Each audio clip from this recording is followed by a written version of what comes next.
T-Bird Nation, it's game time. You're listening to Southern Utah University Athletics on Thunder 91.1 FM. Catch every moment online at kslsports.com, plus live streams on YouTube and X. Wherever you are, stay locked in with SUU Thunderbird Athletics. Go T-Birds.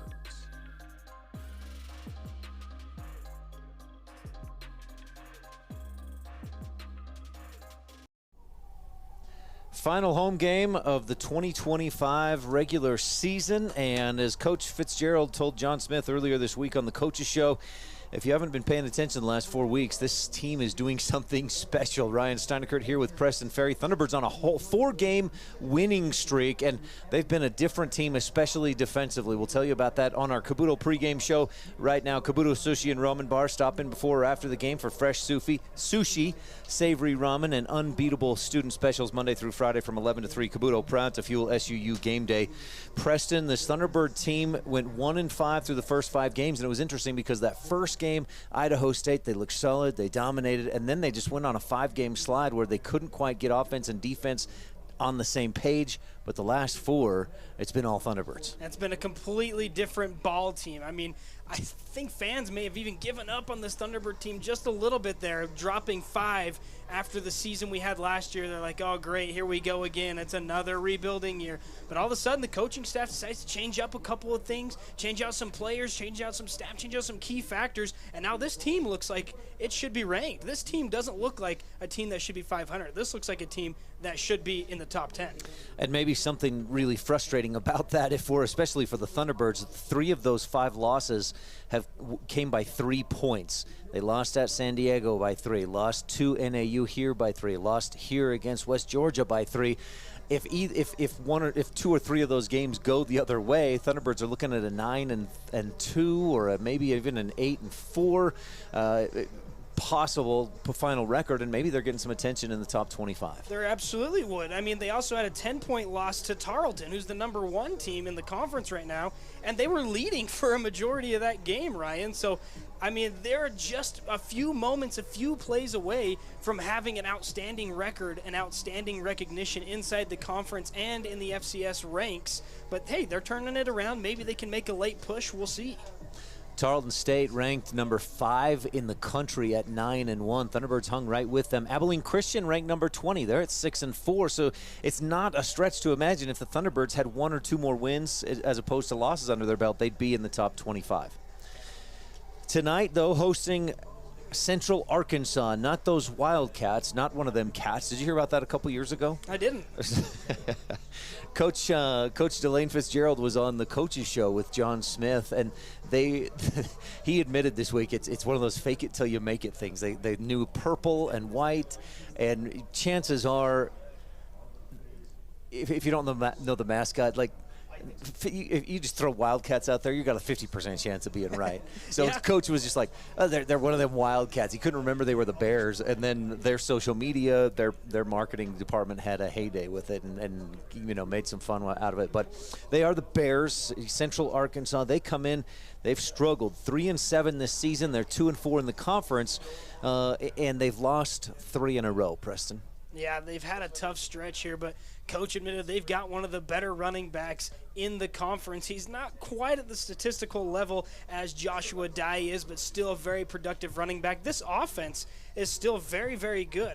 Just trailing Bronson Barron in passing yards, just trailing Josh Dye in rushing yards. They do have Malachi Henry leads Gabe Nunez in receiving yards. Yeah. So these are very high-powered offenses, and I'm sure they're going to do battle today. Landon Chambers, 5th nationally in rushing yards, and as Preston mentioned, it's just a little bit behind Josh Dye, who is 2nd nationally in rushing yards.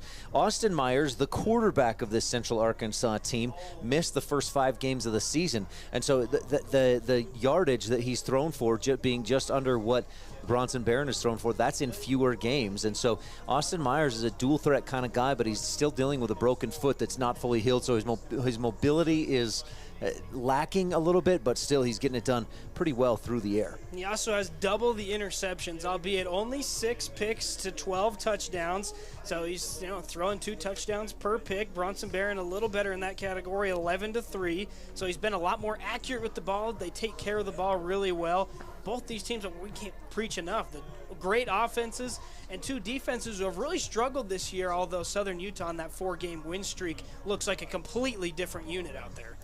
Now, one note for Central Arkansas. In wins, their defense has allowed 18 points a game. In losses, it's allowed 41 points a game. It's a Dr. Jekyll, Mr. Hyde kind of thing. When the defense shows up, they're very good, but they've been so inconsistent. They've lost 3 in a row. They had won 2 in a row. They won against Utah Tech 23-17. They beat North Alabama dominant fashion, 49-21. And they've hung with some of the better teams like Austin Peay last week. They lost in a close one, 41-38. So this is a matter of which Central Arkansas team shows up, and a big part of that, to hear it from Coach Nathan Brown, is the youth and inexperience and then some injury. So they're dealing with some personnel issues that takes away from their depth, and that's been a struggle this season. But Thunderbirds, make no mistake about it, the SUU on paper and based on a 4-game win streak should win this game. That doesn't mean they will. That's why we play, right? Yeah, you mentioned consistency, and I think where Central Arkansas is going to have to be consistent, they've got to play the full length of the game. Southern Utah is outscoring their opponents 77-48 in the first quarter and 96-54 in the fourth quarter. So this is a team that likes to start fast and finish hot, but the middle is where you got to get the Thunderbirds. So if you're Central Arkansas, you want to look for a consistent game all the way across, all the way through. Thunderbirds and the Bears of Central Arkansas coming up. This is the Cabuto pregame show. We've got your Thunder 91 keys of the game, and and we'll hear an interview from Coach Delane Fitzgerald as well. Now, the last time Central Arkansas took the field, again, a close loss against Austin Peay, 41-38. They allowed 412 yards of offense, and this is a team that, as I mentioned, they're up and down quite a bit, but defensively they're near the bottom of the conference in just about everything. But their rushing defense has been fairly solid. They're 4th in the conference in rushing yards allowed per game at 163. They allow 235 passing yards, and they're 8th in points allowed per game at almost 35. So this is a team that SUU, if they can get something established early, they should be able to put up some points. I know they're already fearing Josh Dunn, our outstanding running back. We've talked a lot about who is going to replace Targi Lamson. They've found him. We say it every week. He's just awesome. He's number 1 in the FCS in touchdowns, 22 touchdowns scored, and he's just electric. If they get him the ball and he gets rolling, there might not be a person in college football that can stop him. The Nathan Brown, head coach of Central Arkansas, said that he said this week, how do you replace the cat from last year and then Josh Dye shows up? Dye would need, if Dye runs for 190 yards today and 190 yards next week, or averages that over the course of the next couple weeks, he would actually overtake what Targi Lamson did last year. Also, Dye is at 22 touchdowns. One more would tie him for the single season record for an SUU Thunderbird. Targi Lamson and Matt Cannon have 23 touchdowns in one season. Dye is at 22. So he is knocking on that door of a couple of records. And the Thunderbirds, since you brought them up, let's talk about their last outing, a 27-17 win at Eastern Kentucky last week. And the Thunderbirds, a solid performance. Again, over the last 4 games, the defense has gone from allowing 39 points per game in the first 6 to allowing just 16 points per game in the last 4. Yeah, and I think you give all the credit to the whole coaching staff, adjusting their game plan. You mentioned their first game out against Idaho State, where they put up a whopping 46 points. I mean, they were just a high-flying scoring machine, and they had been consistently the number 1 or number 2 offense. They've now dropped to number 3 in the conference, albeit that they're just barely in 3rd place. I think the University of West Georgia has 1 more touchdown or something similar along those lines. So the offense has taken a slight toll, but they're still being absolutely productive, and they're getting the points on the board. They're getting around the 30 points, and they're getting it done. What more can you ask for? It's senior night here at SUU, and Southern Utah in those last 4 games have allowed 100 yards less per game to their opponents. And this is also interesting. In those first 6, they lost, and they allowed opponents 500 yards or more 3 different times. In the last 4, they've only allowed an opponent over 400 yards once. the defense has just taken a total 180. They've figured things out. Knock on wood, they want to continue that tonight. But the defense over the last 4 games would be second in the conference in points allowed. Actually, they would be first in the conference in points allowed had they averaged that for the entire season. That's 16.3 points per game allowed. Maybe they're taking a bit of Michael Jackson's advice, and they're starting with the man in the mirror. They looked at themselves up and down. They said, what do we got to do? What do we got to change? What do we got to fix? And they've done a great job at making the adjustments, and it's putting out a great product. They're on a 4-game win streak, looking for 5 tonight. See if they get it done. They were asking him to change his ways. No message could have been any clearer, and it's been clear. Thunderbird defense has been hot the last 4 weeks. Now let's look at the history between these two opponents, and it's a fairly short history. They've only played each other twice. Preston, both teams 0-1 on their own home field.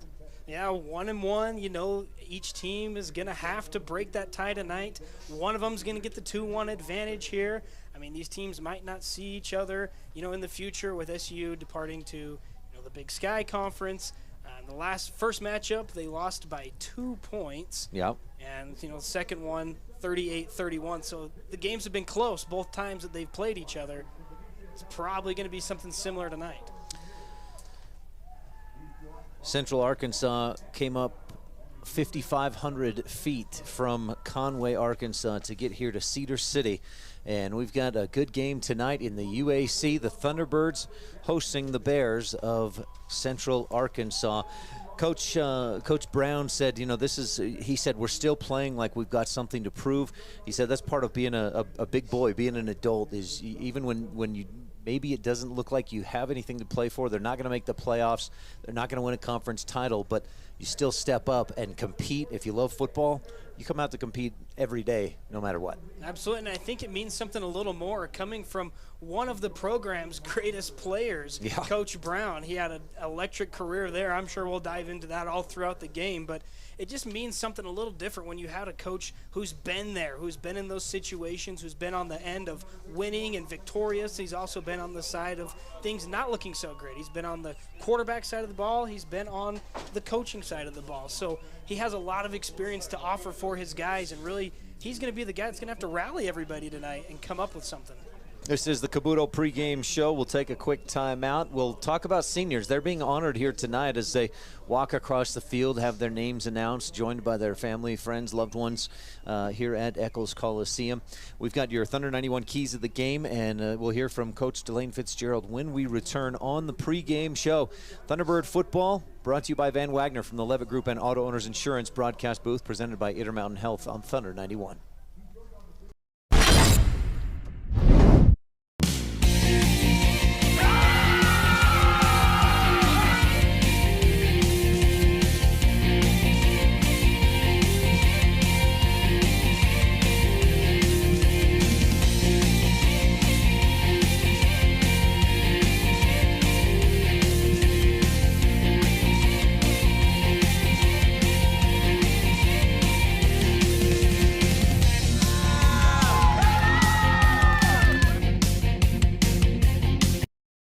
Clark & Linford Jewelers has been a staple on Main Street in downtown Cedar City since the 1970s. Cedar has grown a lot since then, but we are still your hometown jeweler. Our commitment to our customers remains the same, to help you find pieces you will love for years to come. Whether you're looking for an engagement ring, wedding band, or fashion piece, we'd love the opportunity to help you find your piece. Find us at 83 North Main Street in Cedar City and follow us on Facebook and Instagram. Clark & Linford Jewelers, still your hometown jeweler, where SUU gets engaged.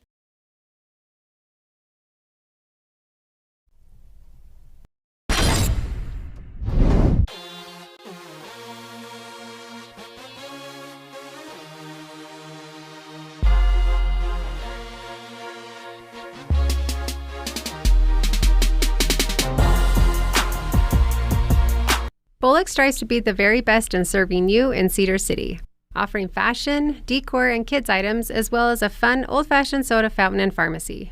We are a place where you can come enjoy unique shopping, a fun atmosphere, and quality service from all of our 4 stores on Main Street. Bring the family, grab a treat, and find that perfect gift. Enjoy your shopping experience with us. Bullock's, 91 North Main in historic downtown Cedar City.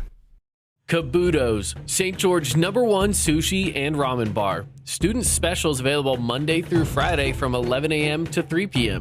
Make sure and give them a follow on social media at Kabuto Utah for weekly giveaways and local events. Back on the Kabuto pregame show, Kabuto Sushi and Ramen Bar. Stop in before or after the game for fresh sushi, savory ramen, and unbeatable student specials. They've got them all week long from 11 to 3. Kabuto, proud to fuel SUU game day. It is senior night at Southern Utah University. And Preston, have you got all the seniors marked so we can mention them? I do. This Southern Utah team, 18 seniors on the squad. You ready for them? Let's do it. All right. There's a bunch, so hang with us here. Let's go. Daniel King, the kicker. Isaiah Barbie, Raymond Crump, Josh Dunn, Braden Whistler, Bronson Barron, Karsten Neagle, Blake Stillwell, Ricky Rich, Cameron Rocha, Elias Vigel, Gavin Lipkin, Hayden Erickson, Edward Riley, Sebastian Adamski, Leomota Mauga, Sione Tai, and Joe Tongamoa. Wow, a lot of guys have really, it's going to be tough to fill a lot of those shoes. Like Joe Tongamoa and Blake Stillwell's come on super strong this year. He's 4th on the team in tackles. Of course, hard to understate the value of a guy like Bronson Barron, his experience at quarterback and the way he runs the offense.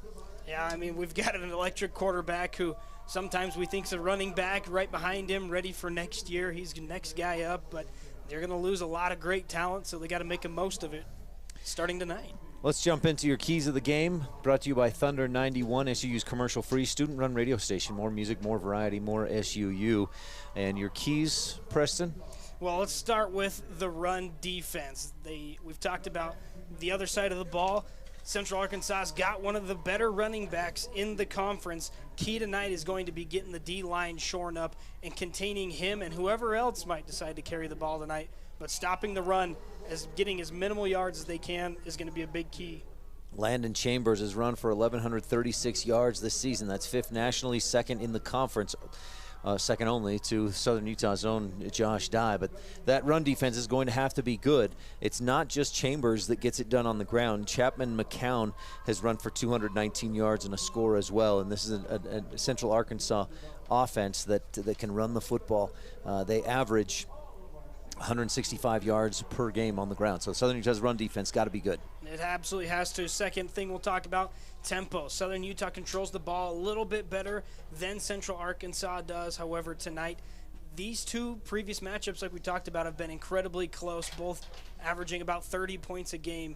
So they've got to control the tempo tonight. They've got to make it their game, be in control, run the ball, get those quick passes out, and that's how they're going to control the tempo. Central Arkansas is 7th in time of possession on average. They have the ball for 30 minutes per half or per game. Thunderbirds are actually, I think, if I remember right, they were 2nd in the conference. They average a little bit, almost 32 minutes of time of possession. So they have controlled that a little bit better than their opponents this season, and need to do that again tonight. Third Thunder 91 key of the game. They have to limit self-imposed errors. We're talking penalties. We're talking literally miscommunications, drop passes, things that have happened throughout the season that right now, coming to the end of your season, you want to make a push for the playoffs, you've got to be playing absolutely perfect football if you want to get there. So it's got to be a perfect, clean game tonight. Avoid those self-sabotage, those things that damage and hurt yourself, like a false start or holding penalties, dropped passes, interceptions, all kinds of stuff involved with that. Those are your Thunder 91 keys of the game. We've got your interview with Coach Delane Fitzgerald coming up shortly here on our Kabuto pregame show. Clark & Linford Jewelers has been a part of downtown Cedar City since the 1970s. Our commitment to you remains the same. Quality jewelry, quality pricing, great customer service. Clark & Linford Jewelers in Cedar City, still your home jeweler, your hometown jeweler where SUU gets engaged. Stay tuned. We'll hear from Coach Delane Fitzgerald when we return with more Thunderbird football, brought to you by Van Wagner from the Levitt Group and Auto Owners Insurance broadcast booth, presented by Intermountain Health on Thunder 91.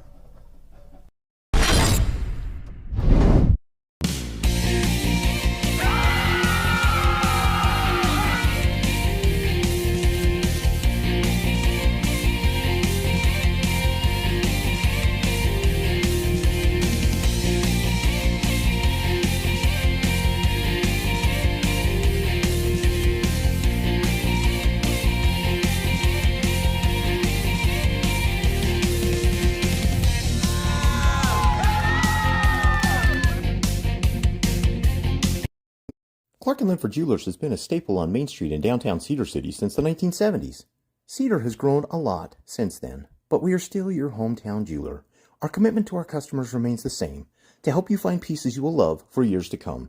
Whether you're looking for an engagement ring, wedding band, or fashion piece, we'd love the opportunity to help you find your piece. Find us at 83 North Main Street in Cedar City and follow us on Facebook and Instagram. Clark & Linford Jewelers, still your hometown jeweler. Elaine Fitzgerald, when we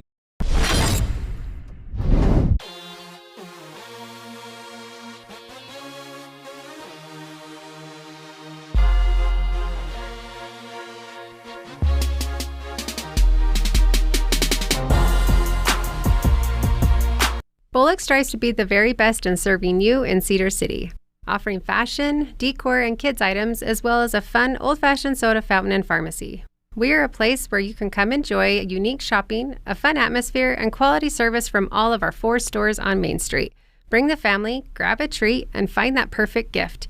Enjoy your shopping experience with us, Bullock's, 91 North Main in historic downtown Cedar City. Kabuto's, St. George #1 sushi and ramen bar. Student specials available Monday through Friday from 11 a.m. to 3 p.m.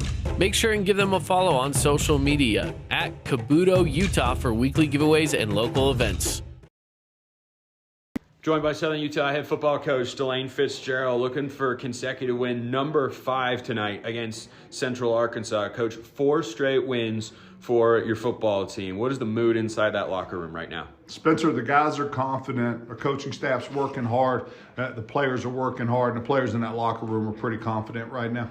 Before this streak began, you said that your team was the best 1-5 club in the entire country. How has that translated into a continued belief to get to this point?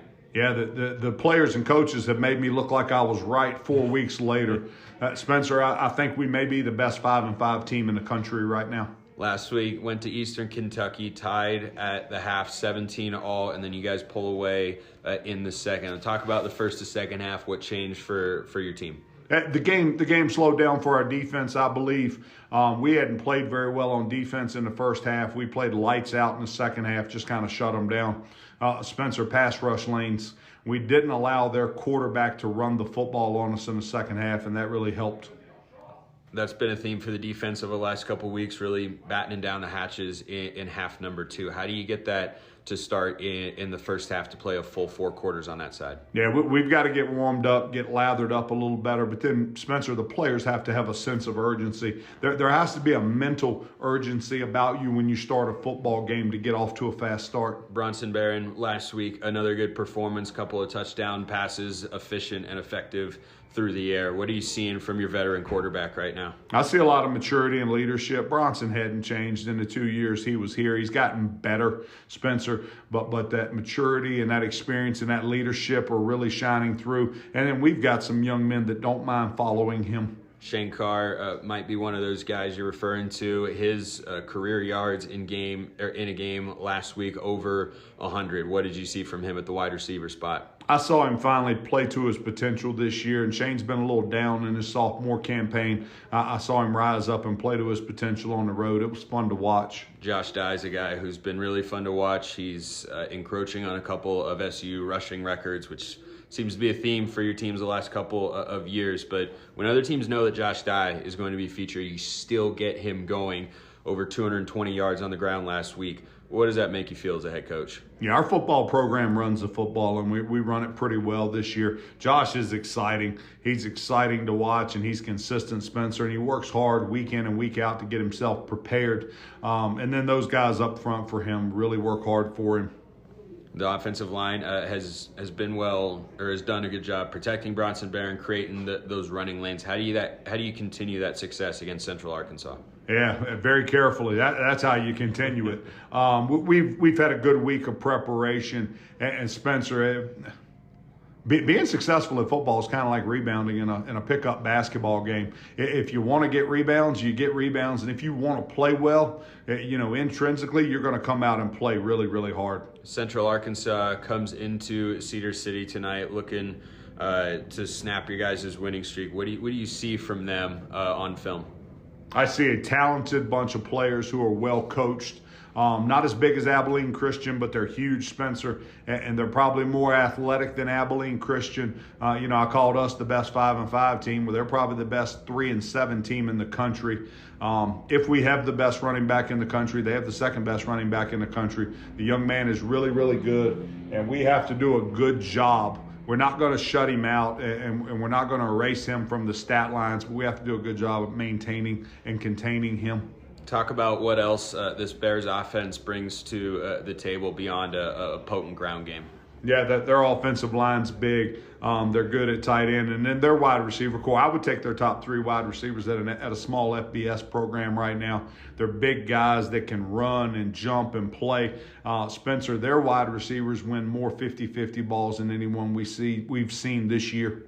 Last time your team played at Eccles Coliseum, Danny King was one of the stars of that week, was the UAC Special Teams Player of the Week. What do you like about what the proverbial third side of the ball has been bringing to the table the last few weeks? We were good. We were good for 3 straight weeks, Spencer, and then we weren't very good last week in the kicking game. We've got to prevent turnovers. We've got to kick it and punt it better than we did last week, and then our returns have to be better than they were last week. And we'd love for Danny to be as good tonight as he was 2 weeks ago. Coach, what's the biggest key to getting a win tonight against Central Arkansas and making it 5 in a row? The biggest key to being successful tonight is we have to score at least one more point than the Central Arkansas Bearcats. Southern Utah head coach Delane Fitzgerald. Thank you, Coach. Thank you for having me. Go Thunderbirds.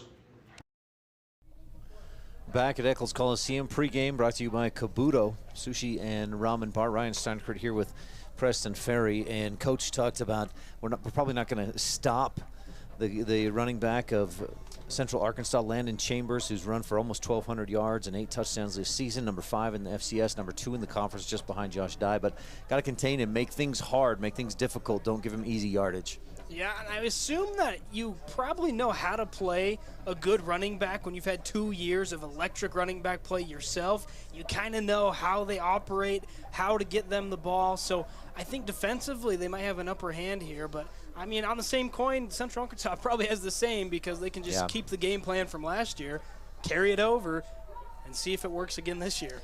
Last year, let's see what happened last year. Targi Lamson ran for 162 yards and a touchdown on 28 carries. And Southern Utah won at Central Arkansas 38-31. The year before that, though, Southern Utah did not have a lot of rushing yards. They had just 46 yards rushing when they played here 2 years ago against Central Arkansas. So now here's another interesting note. Coach Fitzgerald said we got to play really, really hard, and it's like rebounding the ball in a pickup game of basketball. If you, the harder you work at it, the more effort you put into it, the better you're gonna, things will turn out for you. Yeah, he kind of just mentioned, and I'm summarizing here, because like if you want to, you can. He talked about how it's just a mental game. If you want to come out strong and start fast, you can. It's just you got to work hard. He's talked about how they had a great week of preparation, which you love to hear that the team's having a great week. I don't know if it's a good thing to hear they're having a bad week, but he said they're ready to go, and they've been doing better at getting to that fast start, which is something they struggled with last season. Done a great job recently, and that's why they're on a 4-game win streak. Well, that'll be big today, what kind of a start they get off to. He said there has to be a sense of urgency to start fast. And that's part of, at least folks that organize all this, like the helicopters flying over, the cannon's about to go off, so let's be ready for that. It doesn't startle us this time for once. But maybe some of that, it helps the players get into it, get excited, get that sense of urgency. No, I think urgency is always key, right? And they're fired up. It's senior night, the last time they're going to be playing here. They're going to leave it all on the line. The other thing I like that Coach said is basically this is the best matchup of teams 500 or sub. So best 5-5 team in the country now, and I guess we'll see what happens tonight. One team might crack the 500 mark.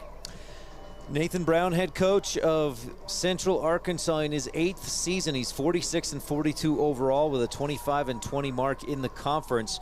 It's interesting to me that his first 2 seasons actually, they were 15-9 overall, 12-6 in the conference. Since then, since those first 2 seasons of winning football, they've gone just 31-33 and 13-14 in the conference. Their last playoff appearance was in 2019. They've struggled for the last couple of years, but they've continued to produce a lot of NFL-level talent and some super athletes go through Central Arkansas University. Coach Brown was one of them. He's the all-time leading passer at Central Arkansas and actually spent some time in the NFL. It signed free agent contracts with, I think, was it the Saints and the Patriots, a couple teams that he was, and he spent 1 year in the NFL, but before returning back to help coach his alma mater.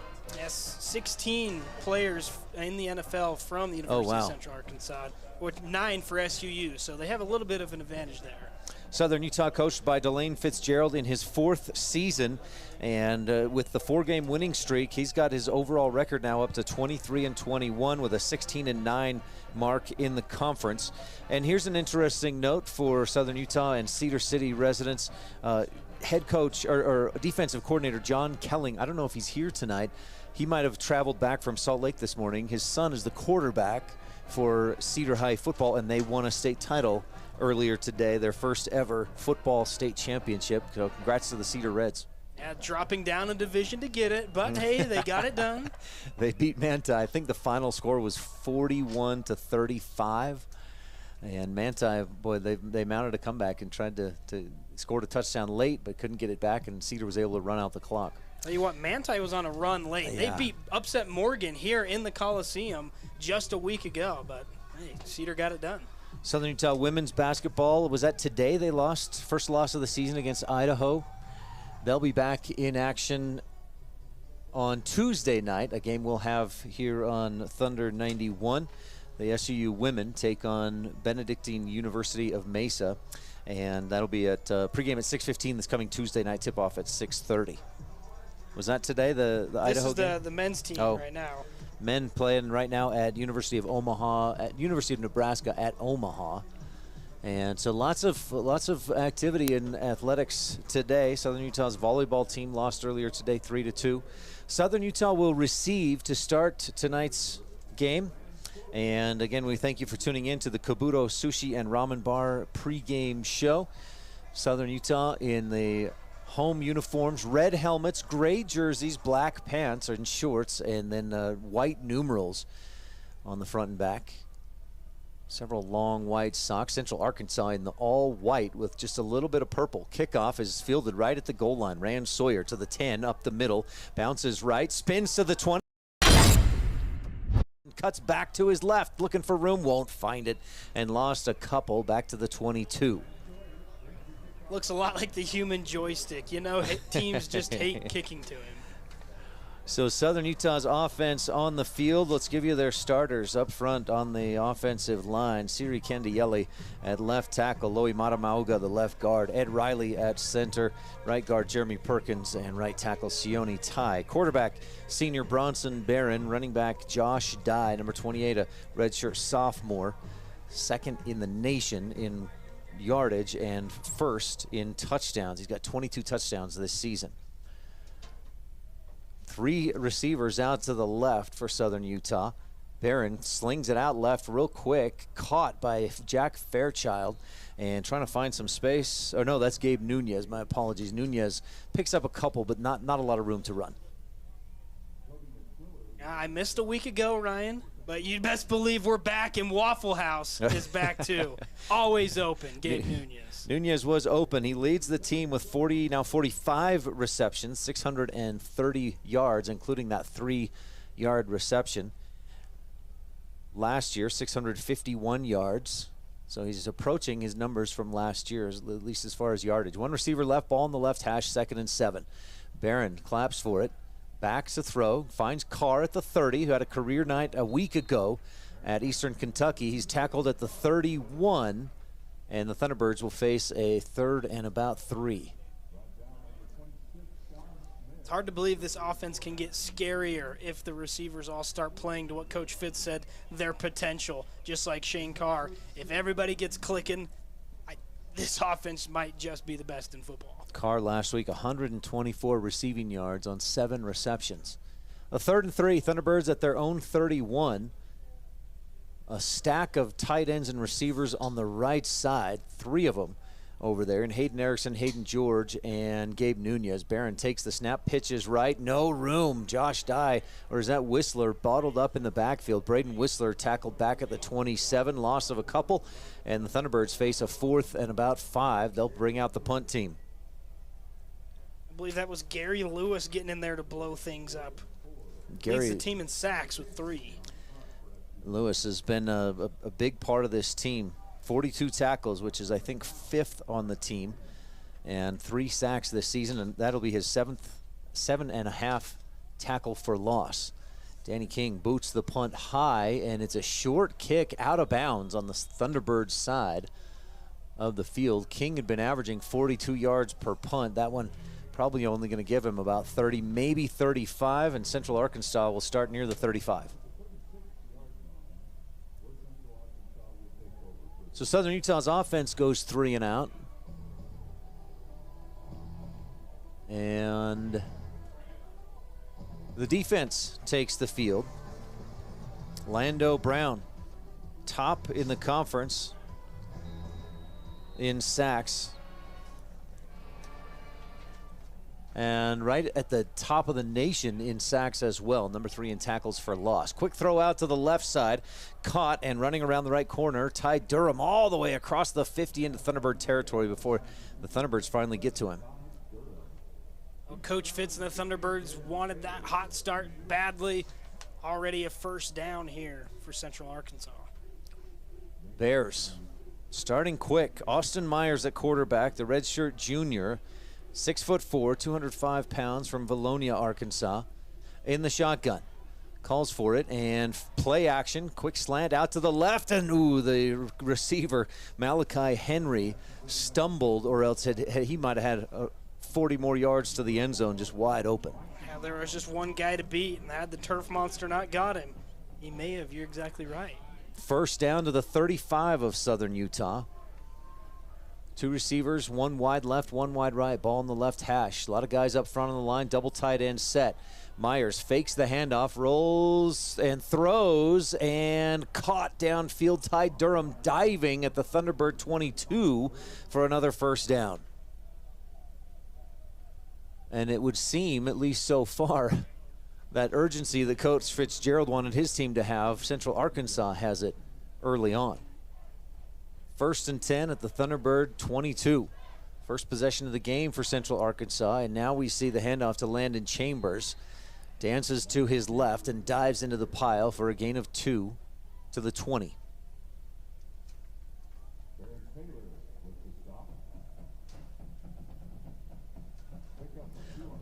So 2 yards on the gain for Chambers, a 6', 220-pound sophomore from Keller, Texas.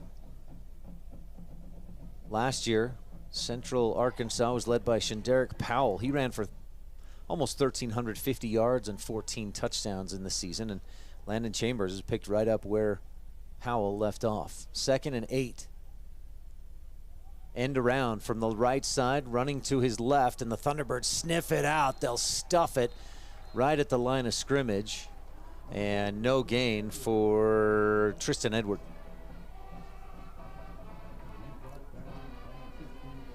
So a 3rd and 8. Central Arkansas started this drive after Southern Utah punted after a 3 and out.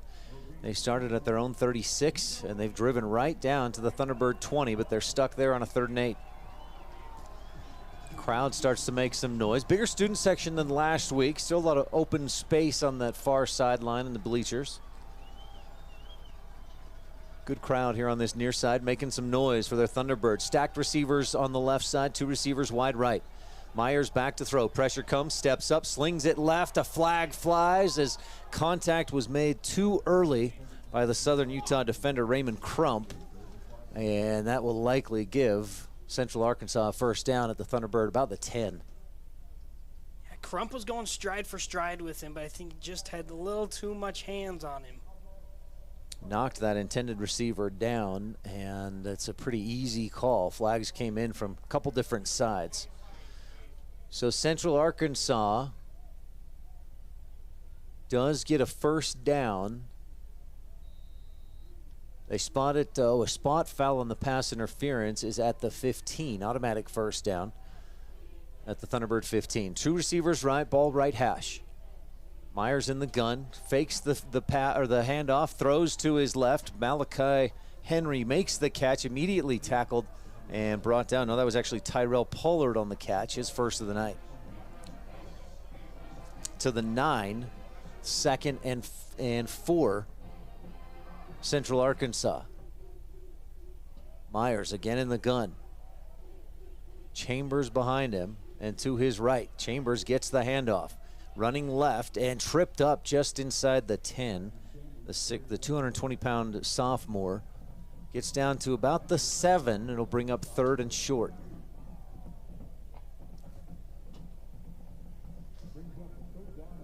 They've run that same little hitch to the outside, just put a receiver on the island, go 5 yards and back. They've run that twice, and it's been very effective. I wonder if we see some sort of the same thing here. Pollard wide to the left, 2 receivers out to the right. Myers clapped for it. It was an obvious attempt to get the defense to jump and then adjust. Chambers moves to the right hip of Myers and gets the handoff. He's got a great push up front inside the 5, still pushing, and he's down to the 2 with a first down.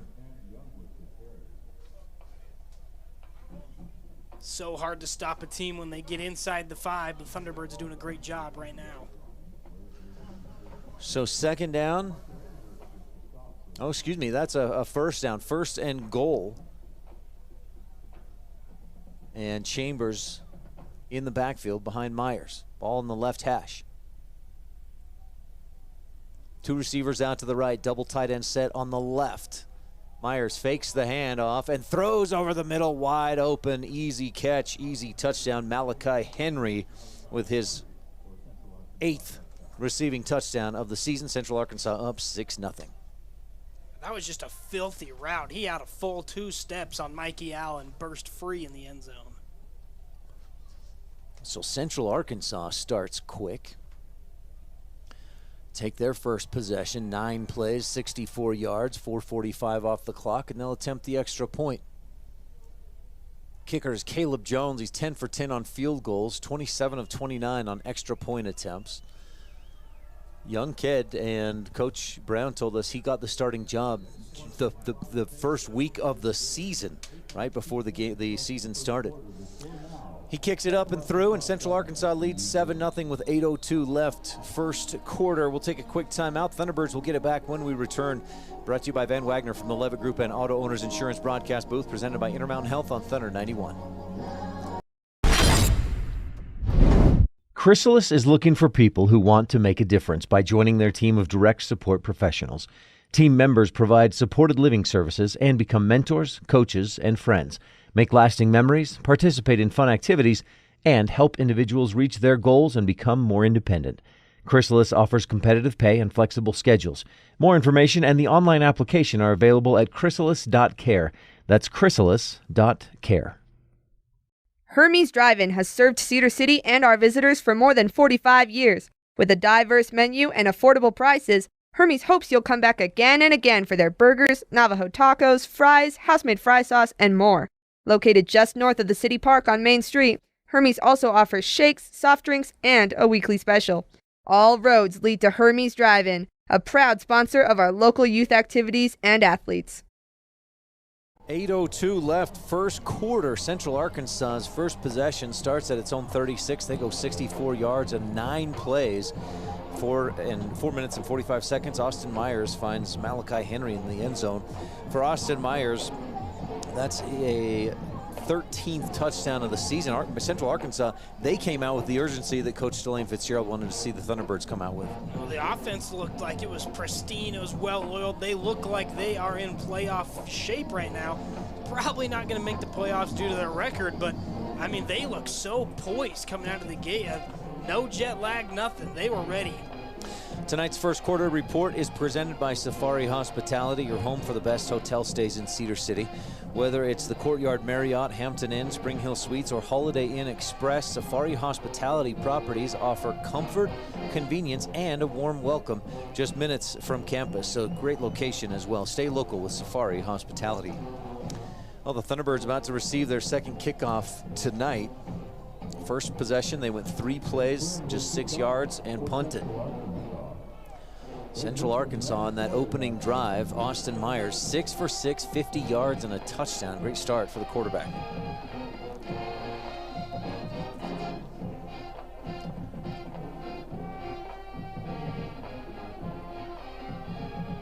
Bears to kick it away, and it's Jace Quirin doing the kickoff duties tonight.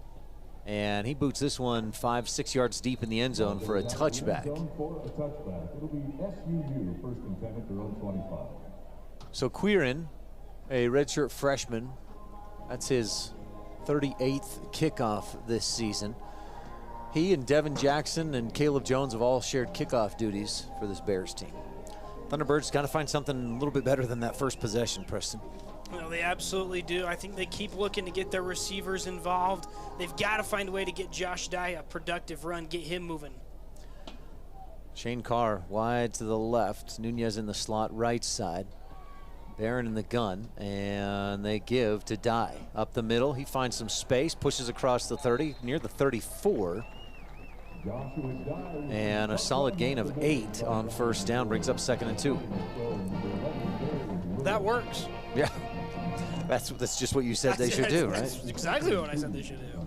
I gave him 1 extra yard. No, it is to the 33, so 2nd and 2. 7:37 left first quarter. And the Thunderbirds trail 7-0 to Central Arkansas. Bears come in at 3-7 on the season, 2-4 in the conference. 2 receivers right, 1 wide out to the left for Southern Utah. Nunez in motion right to left. And Barron back to throw over the middle. He's got Carr at the 40, makes a move, but he can't break free. Brought down at the 41, moves the chains.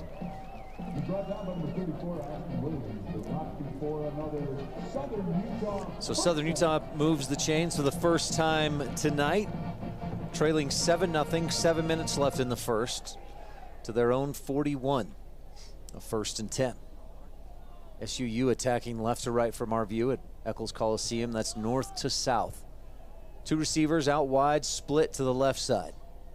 Tight end on the right, and Barron fakes the handoff, then slings it out right in front of him. Hayden George, the catch, left side, 1st down and more down the sideline, and steps out around the 45. May have actually stepped out earlier than that, but it will move the chains. Tight ends are just such a great position. There's so much you can do with a tight end scheming-wise that just helps an offense tremendously. George played for Nevada last year. Thunderbirds give right side, and Dye didn't find room up the middle, cuts to his right and picks up 3 yards to the 46. 2nd and 7 coming up for Southern Utah. Trailing 7-0, 6 minutes left first quarter. Nunez comes in, then George says, no, never mind. Nunez goes back off for 2nd and 7. Thunderbirds in Bears territory. Bears up front, Carmelo Allen, the defensive end. Bradley Clark, nose guard. Jalen Spencer, the defensive tackle. Jacoby Shell, the other end, starting up front on the line. 2 receivers right, double tight end on the left. Barron back to throw. Great pocket, throws to his right, stopping to come back and not in time. Devin Downing. The timing just off between Barron and Downing. Incomplete. Downing tried to turn a little bit before Barron threw that ball, and by the time Barron threw it, I think he just decided to throw it a little short to keep it out of the hands of the defense. So 3rd and 7 for Southern Utah at the Bears 46. Central Arkansas drove right down on 9 plays on its first possession and put 7 points on the board. Austin Myers pass to Malachi Henry. They've connected 8 times this season. Trips to the right and 1 receiver wide left. Kraut in motion right to left. Barron back to throw. Steps up away from pressure and shovels it up ahead to Dye. The catch at the 45, and he's immediately wrapped up and brought down. Ashton Williams fired up after that open field tackle. Thunderbirds converting just under 50% on 3rd down tries this season, right at 45%. How about that? 2-yard gain for Josh Dye. Just his 6th reception of the season. He's been a lot more dangerous on the ground than on receiving. 4th and 5, Thunderbirds at the Central Arkansas 44, and they line up to punt it away. Good snap, and King kicks it high and tries to keep it short enough to go for it, not in the end zone. Takes a Central Arkansas bounce, then a Southern Utah bounce from the 4 out to the 7 and rolls back into about the 4. And SUU had a storm of players right there to make sure it didn't go into the end zone. Great coverage. That'll take us to another media timeout. 4:42 left in the first. Central Arkansas leads 7-0. And we'll take a timeout as well. Thunderbirds on defense when we return. Brought to you by Van Wagner from the Levitt Group and Auto Owners Insurance broadcast booth, presented by Intermountain Health on Thunder 91. This is Adam from Levitt Group Insurance. Thank you, SUU, for allowing us to be a part of this great community. We are honored to be your exclusive insurance sponsors and wish all our athletes the best this year. Levitt Group Insurance, proudly representing Auto Owners Insurance, will provide you with great rates for all your insurance needs. For more information or to get a quote, please visit us at levitt.com/SUU. From all of us at Levitt Group Insurance and Auto Owners Insurance, thanks for the opportunity to serve you. Since 1956, Les Olson IT has been behind the scenes, powering the people and businesses that make Utah thrive. 10 years ago, we expanded into IT and became Utah's trusted managed service provider, rooted in reliability, powered by innovation. Les Olson IT, celebrating 10 years of keeping Utah connected. Les Olson IT, providing solutions that empower your business. Les Olson IT. Thunderbirds had a little something going, but the drive stalls. They punt it and pin Central Arkansas, East-West Central, get them all in there, but eventually. Down at the 4, they've got 1st and 10 coming up. Hungry for a deal? Head to Cafe Sabor in Cedar City and grab their Thursday special, a smothered burrito with a drink for just $8. Daily deals all week long, delicious food and friendly service. Cafe Sabor, located right here in Cedar City. Stop by today. Preston, the offense looked a little better on that second drive, and Bronson Barron looks efficient, 5 of 6, 28 yards, but just a couple first downs and not able to consistently put anything together. Yeah, and his counterpart doing exactly what he needs to do, Austin Myers. He's 6 for 6. But Ryan, do you know who else is 6 for 6? Scottie Pippen in the NBA Finals, who played for Central Arkansas. Little did you know, he was a walk-on their NAIA team. Scottie Pippen, a walk-on. Yeah. Wow. Believe it or not. 1st and 10, Central Arkansas at its own 4. Myers, play action, looking deep, right side, and incomplete, and another pass interference. The defender and the intended receiver were both pushing, shoving, tied up with each other, and Mikey Allen was a defender. We'll see what they call here. Ultimately, Malachi Henry went down and then pulled Mikey Allen down as well. They will call it against Southern Utah. Yeah, Allen had a hand on his collarbone the entire way there. That's going to get called every time. So a first down, 15 yards out to the 19. And just like that, Central Arkansas out from inside its own 5. Trips to the right, including big tight end Jackson Kostmeyer, who shifts into the left side of the line. And Myers fakes the handoff, throws over the middle, and he's got his receiver, Tyrell Pollard, caught at the 35 and able to drive forward for a couple extra to the 37. They've just been surgical through the air. The last 2 drives have just been perfectly executed. Well, this is a dangerous receiving core. Coach Brown said he thinks he's got the best receiving core in the conference, especially when you look at Malachi Henry and Tyrell Pollard, both in the top 3 in yards this season. Quick shovel pass, and Chambers finds a little room back to the line of scrimmage is all, but the Thunderbirds read it well. No gain. 2nd and 10 coming up. Central Arkansas on top, 7-0, 3:50 left first quarter. Thunderbirds have punted twice. They have 2 first downs compared to Central Arkansas's 7. 2nd and 10, Bears at their own 37. 2 receivers wide right, Tyrell Pollard out wide to the left, ball near the middle of the field between the hashes. Myers takes the snap, hands off, Chambers running right, and he is stuffed. nowhere to go. Lincoln Tuioti Mariner in on the tackle along with several others. Sebastian Adamski. One of the anchors of this defense. Adamski's done just a marvelous job. Leads the team in tackles coming into this with 90. He's also near the top of the conference with tackles. In fact, in tackles per game, he is #1 in the conference. Second over in tackles overall. And that's actually tied for 6th in the country in tackles per game as well. 3rd and 11 after that loss of 1. Trips to the left. Chambers moves to the right hip of Myers. Back to throw from the gun. Steps forward looking to run. Flushed out to his right. Tries to extend the play. Throws down the sideline just out of the out in front and incomplete. Looking for Landon Chambers, who had found himself open down that right sideline, but incomplete. He needed just another inch or two, and he would have had that ball fully extended. The 6-foot sophomore almost brings it in. So the offense stalls, and Central Arkansas, facing 4th and 11, will send on the punt team. Gabe Nunez back to return for Southern Utah. Averages 7.5 yards per return. Is the All-UAC first-team punt return man. The kick, high. Lots of hang time. Nunez comes up and dives forward to make the fair catch with traffic all around him. Big, high, tall punt from Trace Beard. Southern Utah will have it from its own 22. We got another timeout on the field. 2:31 left first quarter. 7-0 Central Arkansas, but Southern Utah has it 1st and 10 when we return on Thunder 91.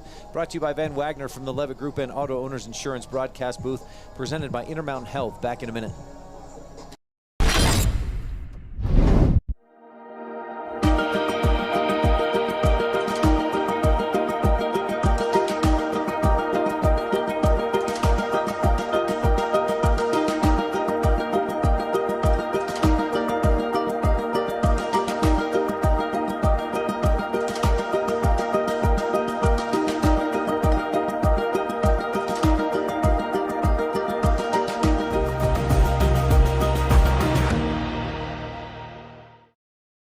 What can you find at Mountain Lighting?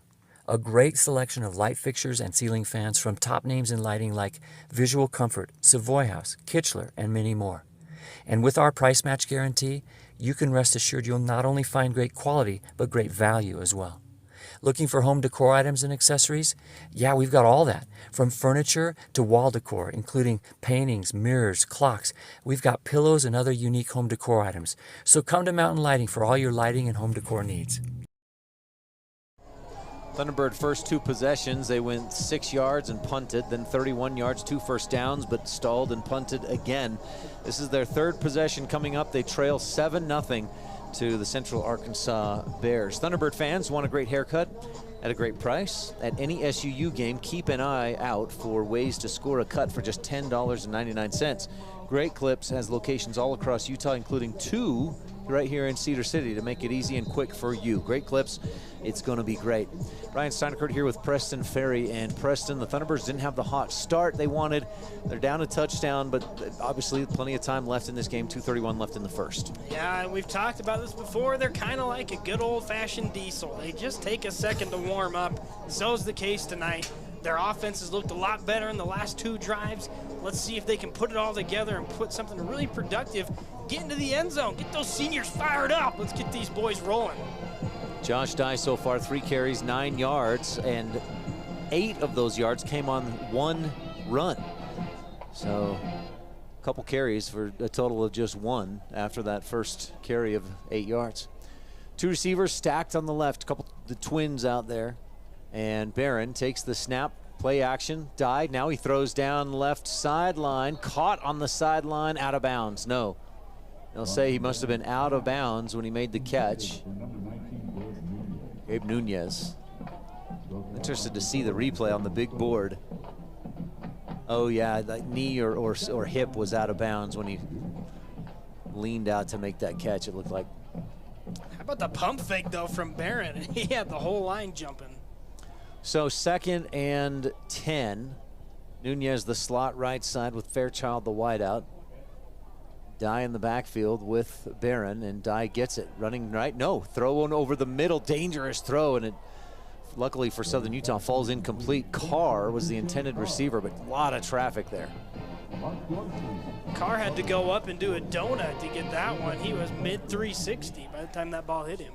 Mark Dorsey on the coverage. The Coahoma Community College transfer has 26 tackles this season, now 5 pass breakups.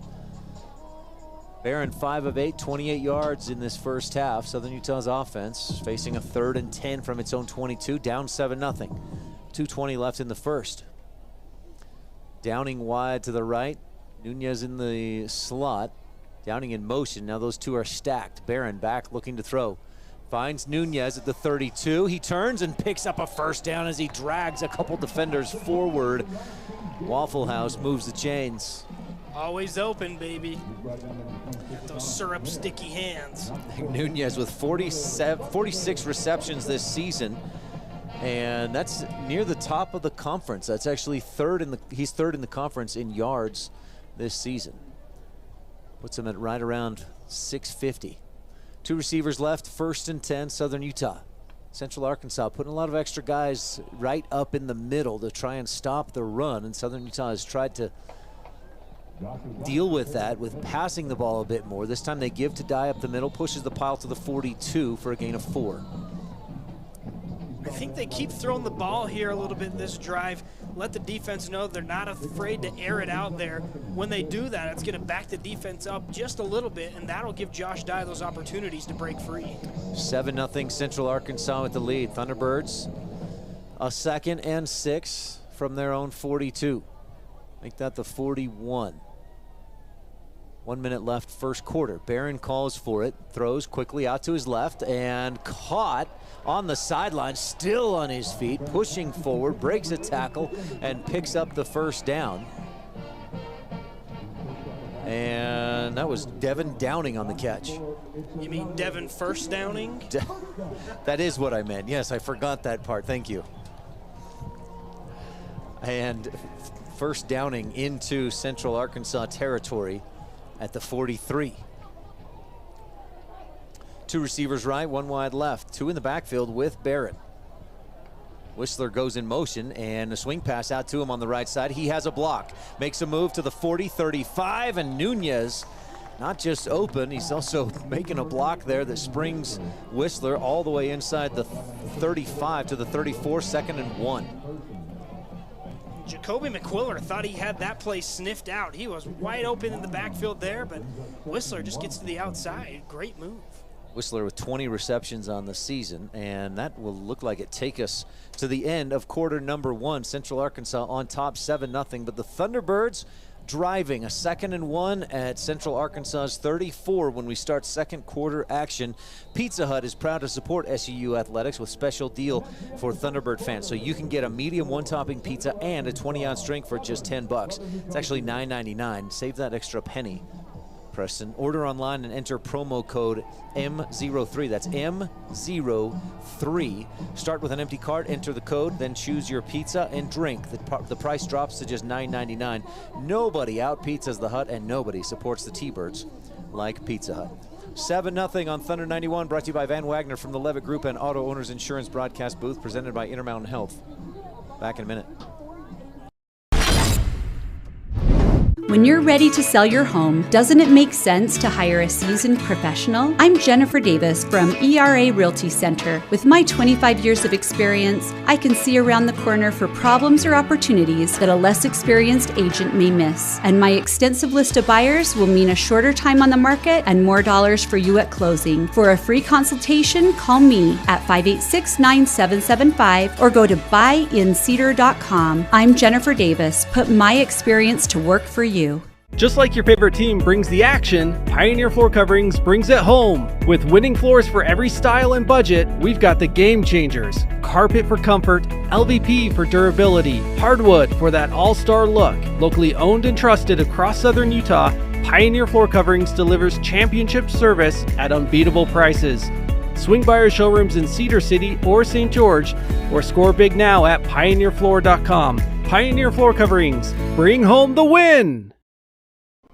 Thunderbirds hosting Central Arkansas tonight. SUU on a 4-game winning streak. They've improved their record to 5-5, and they start the second quarter action down 7-0, but they have a second and short in Central Arkansas territory. Laundry day made easy. The Main Street Washateria preferred laundromat of SU Athletics is clean, relaxing, and has free Wi-Fi, so you can get work done while your clothes get clean, or drop them off and let us do the work for you. Main Street Washateria, making laundry stress-free in Cedar City. So Southern Utah wanted a fast start. Coach Fitzgerald said in the pregame interview, he said, we've got to have a sense of urgency. We got to start fast. That didn't really happen, but they trailed just 7-0 at the end of the first. Defense doing its job, only allowing 1 score, which you wish it was 0 if you were the Thunderbirds, but you're going to take what you can get. These teams have done battle. They've split their last 2 games. Their all-time record against each other, just 1-1, and they've both been 1-score games. So it's looking like more of the same right now. Southern Utah this season has outscored its opponents 77-48 in the first quarter. They got outscored 7-0 in this first quarter. Tarleton got off to a hot start, and they lead North Alabama tonight 40-0. They scored 21 first quarter points against North Alabama. That's in UAC action. Austin Peay beat Samford 30-16, and West Georgia shut out Utah Tech 23-0. Eastern Kentucky fell to Abilene Christian 17-10. Southern Utah trails 7-0 first quarter. 4 first downs to Central Arkansas's 8. But the Thunderbirds with the ball in Central Arkansas territory and a 2nd and 1. You take a shot here or just get the first down and try to keep the chains moving. Second down's always the best opportunity to take a shot. I think they run it here. Especially 2nd and short. Barron in the gun. Thunderbirds attacking right to left in this second quarter. Dye gets the handoff, running right, and gets back to the line of scrimmage. Maybe a little more, but it'll be 3rd and short. It looks like. The Dye dive, one of the signature plays of the Thunderbirds. Right, again, converting about 45% of their 3rd down tries. Missed 1 their previous possession. Let's see if they can knock it out here. 2 receivers wide to the left. Dye on the right hip of Barron in the gun. Central Arkansas with 5 down linemen. Thunderbirds with a hard count. Central Arkansas, a lot of movement on that line, but nobody into the neutral zone. Barron changes the play with 3, 2, 1 on the play clock, gets the snap, and Dye up the right side, got the first down. It's a short gain, but it looks like he's got enough to move those chains. To the 33, and it is a Thunderbird first down.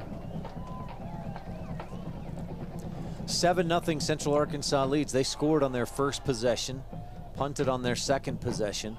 Thunderbirds win a punt, and this is just their 3rd possession of this game. 13:44 left in the second quarter. Nunez and Downing wide to the left. Carr in tight on the right side, the short side of the field. Carr now moves out to his right, and a flag flies. We're going to have an illegal shift or a false start against Southern Utah. Illegal motion. One of those self-sabotage plays we talked about Thunderbirds could not afford to have tonight in our Thunder 91 keys of the game.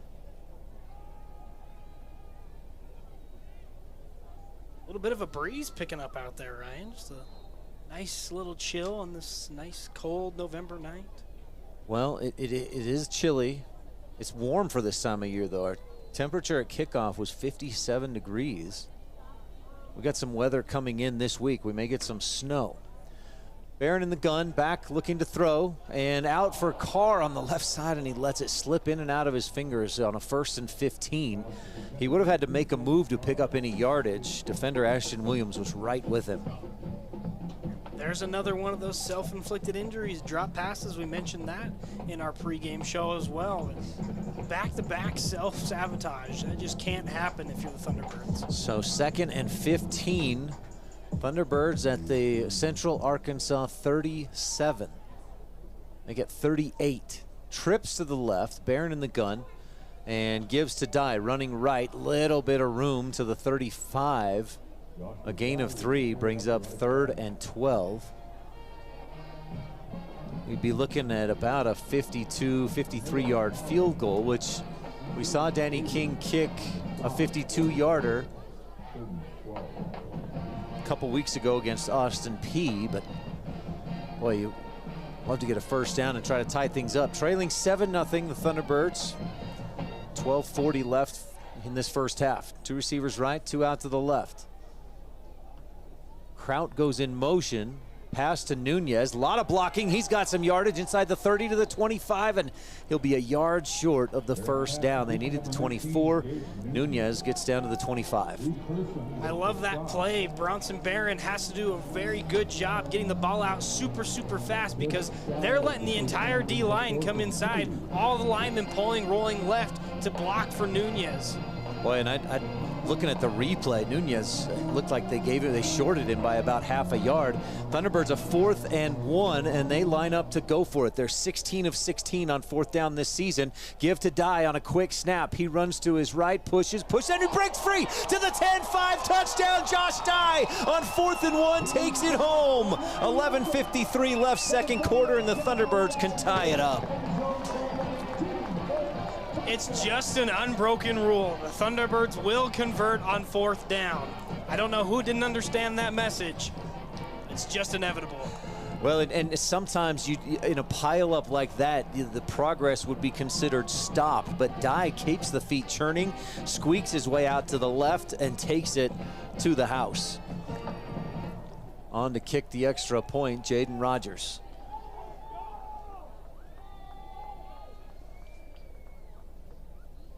Snap is good, kick is up and through the uprights, and SUU has tied it up.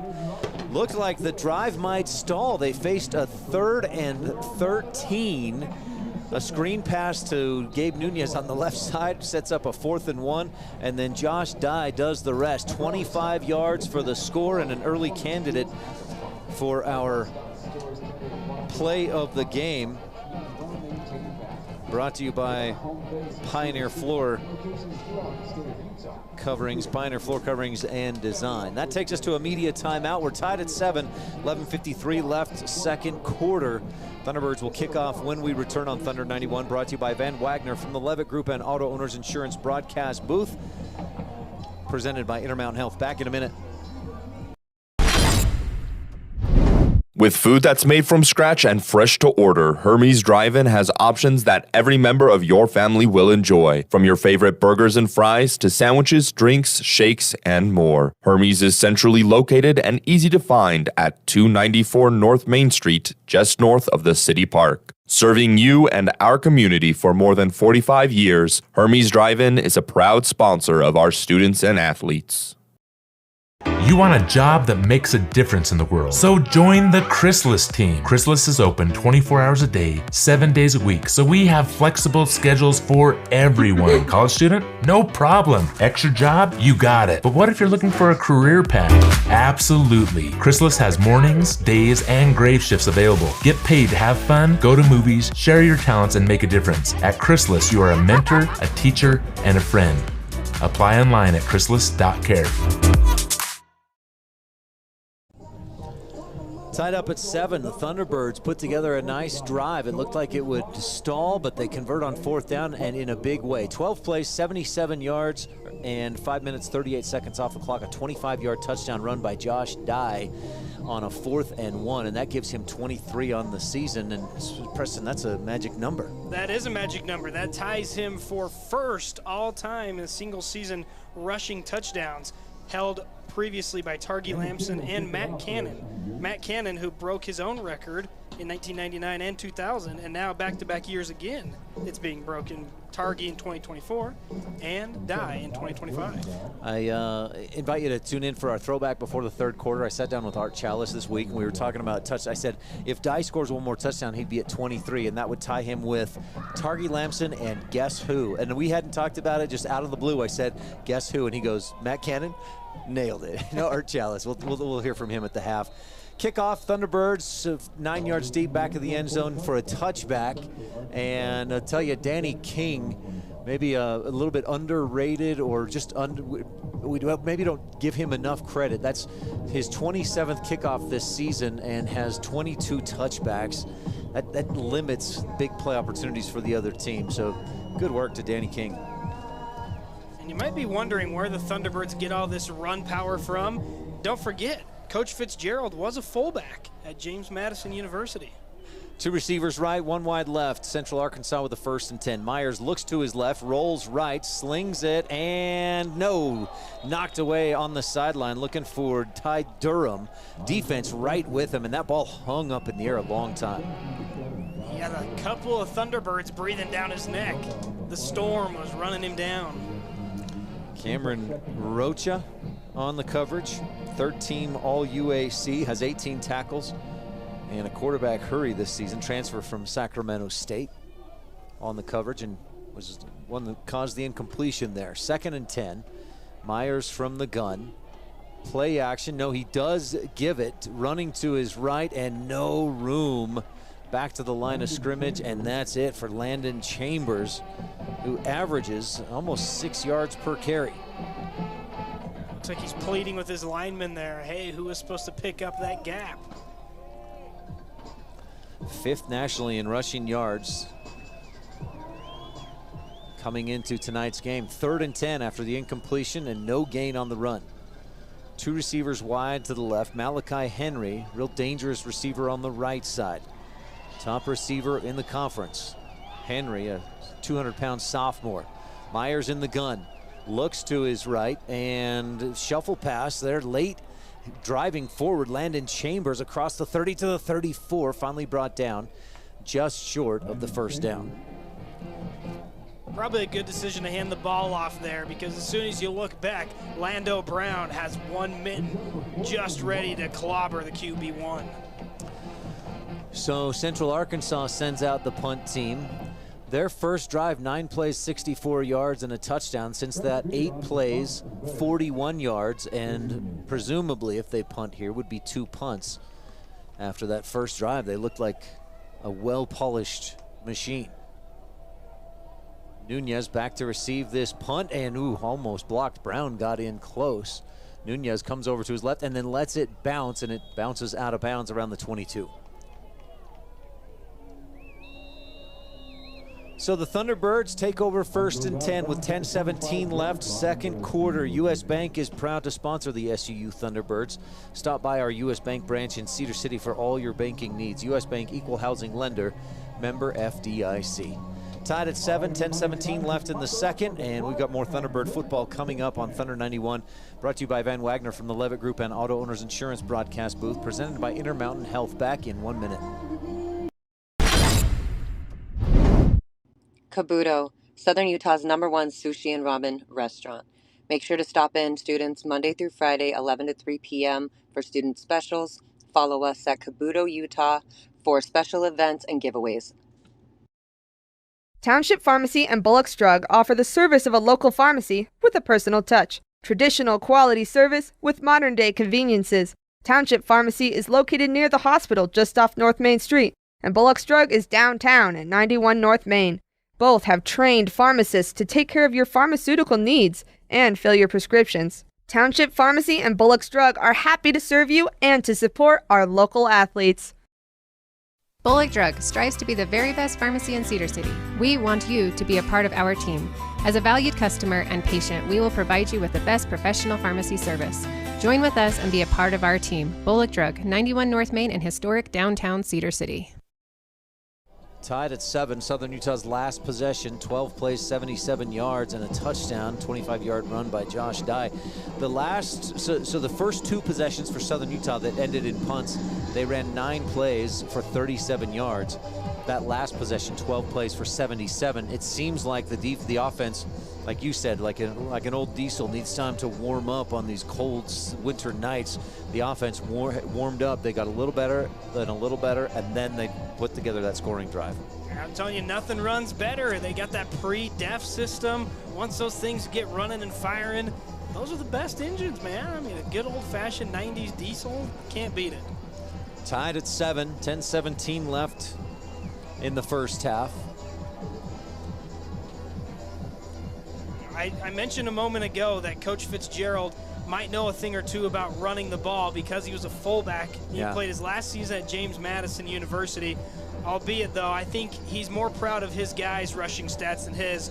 4 attempts, 8 yards, 0 touchdowns. Much happier with his coaching the running backs, I believe. And there's a lot of talent in those guys running the ball. But there's also something to be said about the way the coach, the way the team is coached, the way the offensive line plays. Dye gets it again up the middle, bounces out to his left, so has room, 30, across the 35, a first down, and a little bit more to the 37, gain of 12. Shouldn't have let the kid get hot. He's rolling now. That puts Dye at 9 carries for 54 yards. And a first down, Southern Utah. Quick, no huddle. Ball on the left hash. Dye gets it again. No, Barron fakes the handoff. Now drops it off left side to George. Barron was hit after he got rid of it. 2 flags fly as George stumbles and rumbles and bumbles his way across the 40 to the 43. Senior to senior. I think we'll have a roughing the passer call, as Barron was hit well after he got rid of it. It is a roughing the passer, and that's the first penalty of the night against Central Arkansas.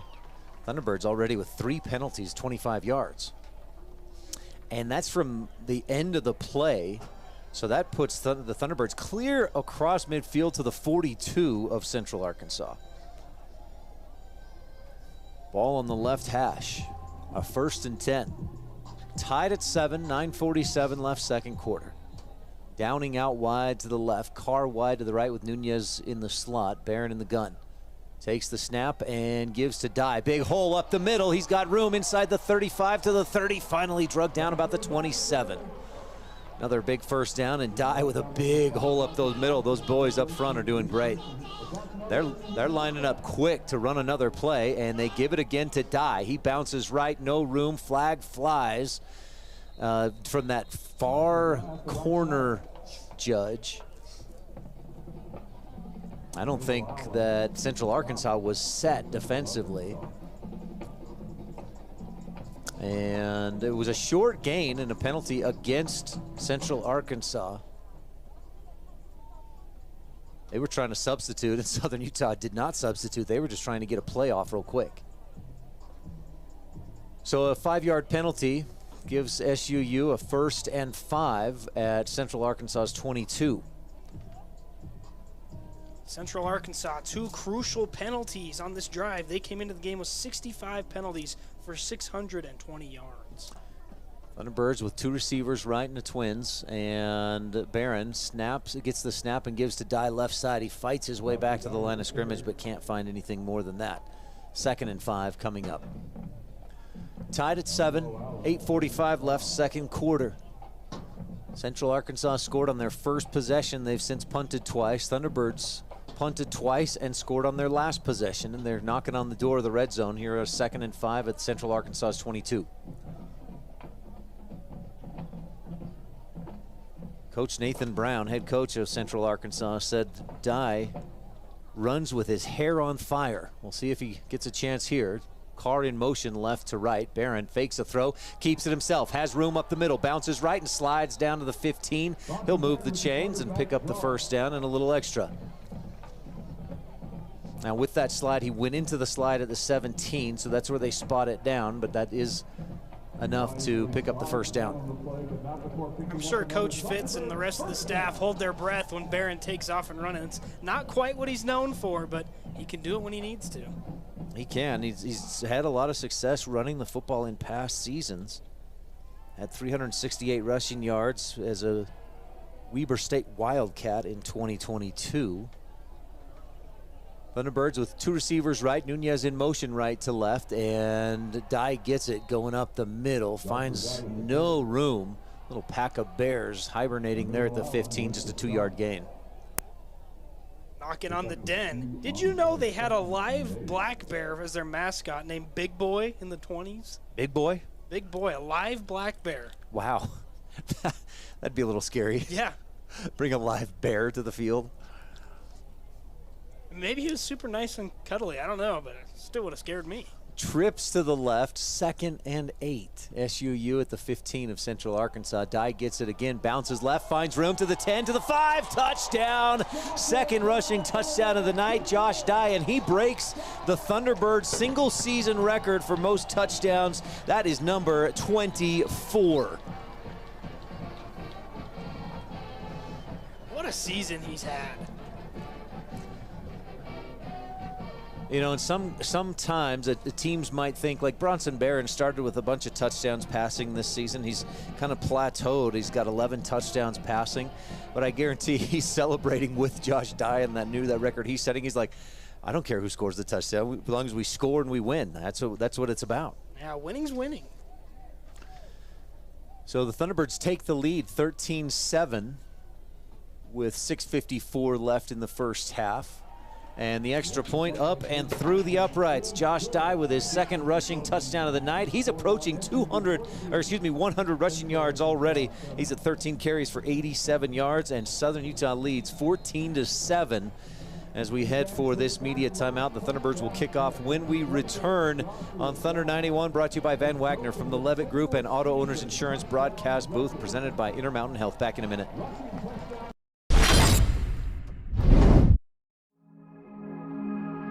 At Cache Valley Bank, we value our heritage and the history we've built within our communities. With over 45 years of experience behind us, we are confident in our ability to equip our customers with the necessary tools and expertise to navigate their financial journey. Whether you are ready to expand your existing business, embark on a new business venture, or are seeking better personal banking, let us help you reach new heights. Cache Valley Bank, mountains await.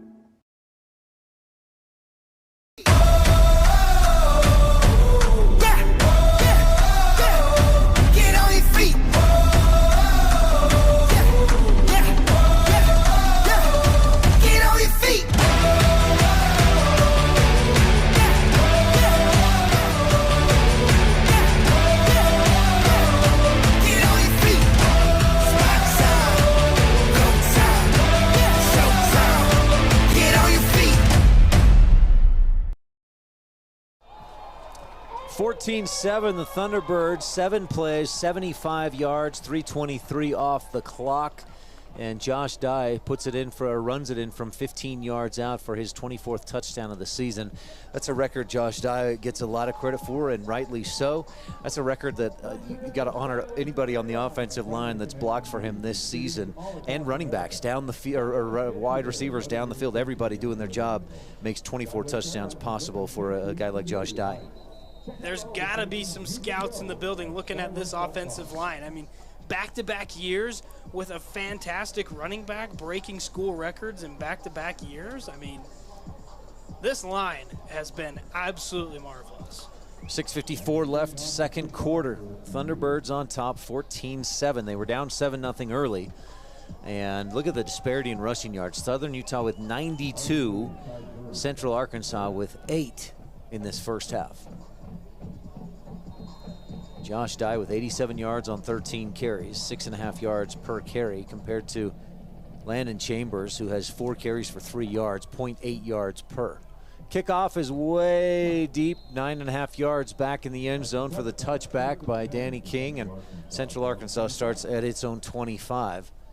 Central Arkansas, Preston, their first drive, they looked polished. They looked great. They looked almost maybe unstoppable. 9 plays, 64 yards and a touchdown. Since then, though, they've ran 8 plays for a total of 41 yards and punted twice. You know what that sounds like, Ryan? That sounds like the diesel engine. I'm not sure what. I was going to say, that sounds like hibernation. Yeah, that's better than the diesel engine, yeah. It cooled off and they're ready to climb in the den. Is that what you're saying? Myers slings it out to his right, caught by Tyrell Pollard, and he pushes all the way out to the 35, close to a first down. Quick throw out to the right side. Pollard just started and then stopped to create some space and moves the chains. Trips to the left. Thunderbirds get set on defense. Myers quick throw out to the left. Big Jackson Kostmeyer makes the catch at the 40 and drags a couple defenders out to the 43. Kostmeyer, a 6'6", 260-pound junior tight end, transfer from Mississippi Gulf Coast Community College. That's his second reception of the season. And it goes for about 8. 2nd and 2. Myers in the gun. Turns and gives, and a big hole left side. Chambers down the left side to cross the 50 to the Thunderbird 45 and upended to the 44. That play may have doubled their rushing totals for the game. They had 8 rushing yards. That one goes for about 8 or 10. You're right about that. First down in Thunderbird territory. Myers takes the snap and gives again to Chambers. Good hole up the middle, and then he stood up at the 41 for a gain of 4.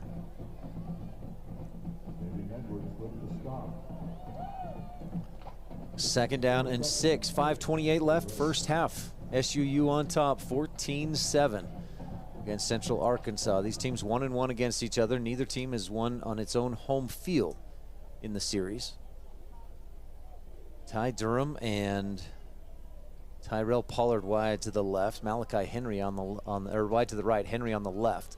The snap and give up the middle, and it's a different running back this time who pushes his way forward. Chapman McCown, just 5'7", 190. He sneaks through all the way inside the Thunderbird 35 to the 32.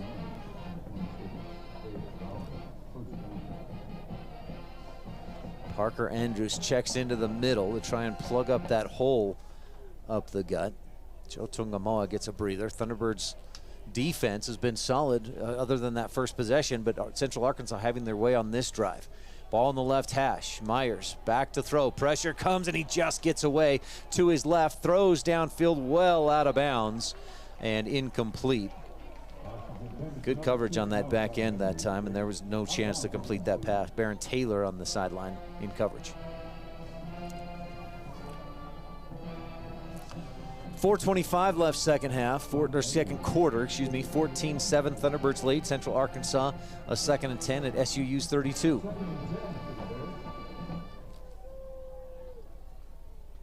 Myers gets the play call from the sideline. Central Arkansas in all white uniforms, white helmets with just some purple numerals, purple trim and lines around the jerseys, and they run out of time on the play clock. It was down to 3, and they call for a timeout with 4:25 left in this first half. Bullock's Drug is more than just a pharmacy. Stop in for a handcrafted soda, sweet treats, and everything else we have to offer in downtown Cedar City. Bullock's a proud supporter of SUU athletics. This is just a short timeout for these teams to figure things out real quick. Central Arkansas trying to figure out what play it wants to run in the moment. Josh Dye, 24 touchdowns is a new SUU single season record for touchdowns, a record that was tied last year by Targi Lamson.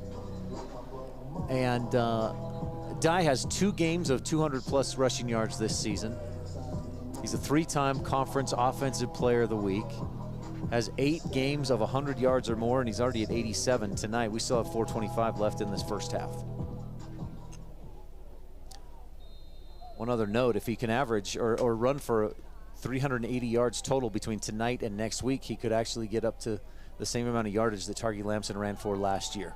Myers gives to Chambers up the middle, and he's dragging defenders inside the 30 to the 25 to set up a 3rd and short. Chambers, tough to bring down, 6 foot, 220-pound sophomore, running hard. Someone must have snuck in the den and thrown a firecracker, because the Bears are angry right now. They might not have thought very kindly about you saying they're hibernating.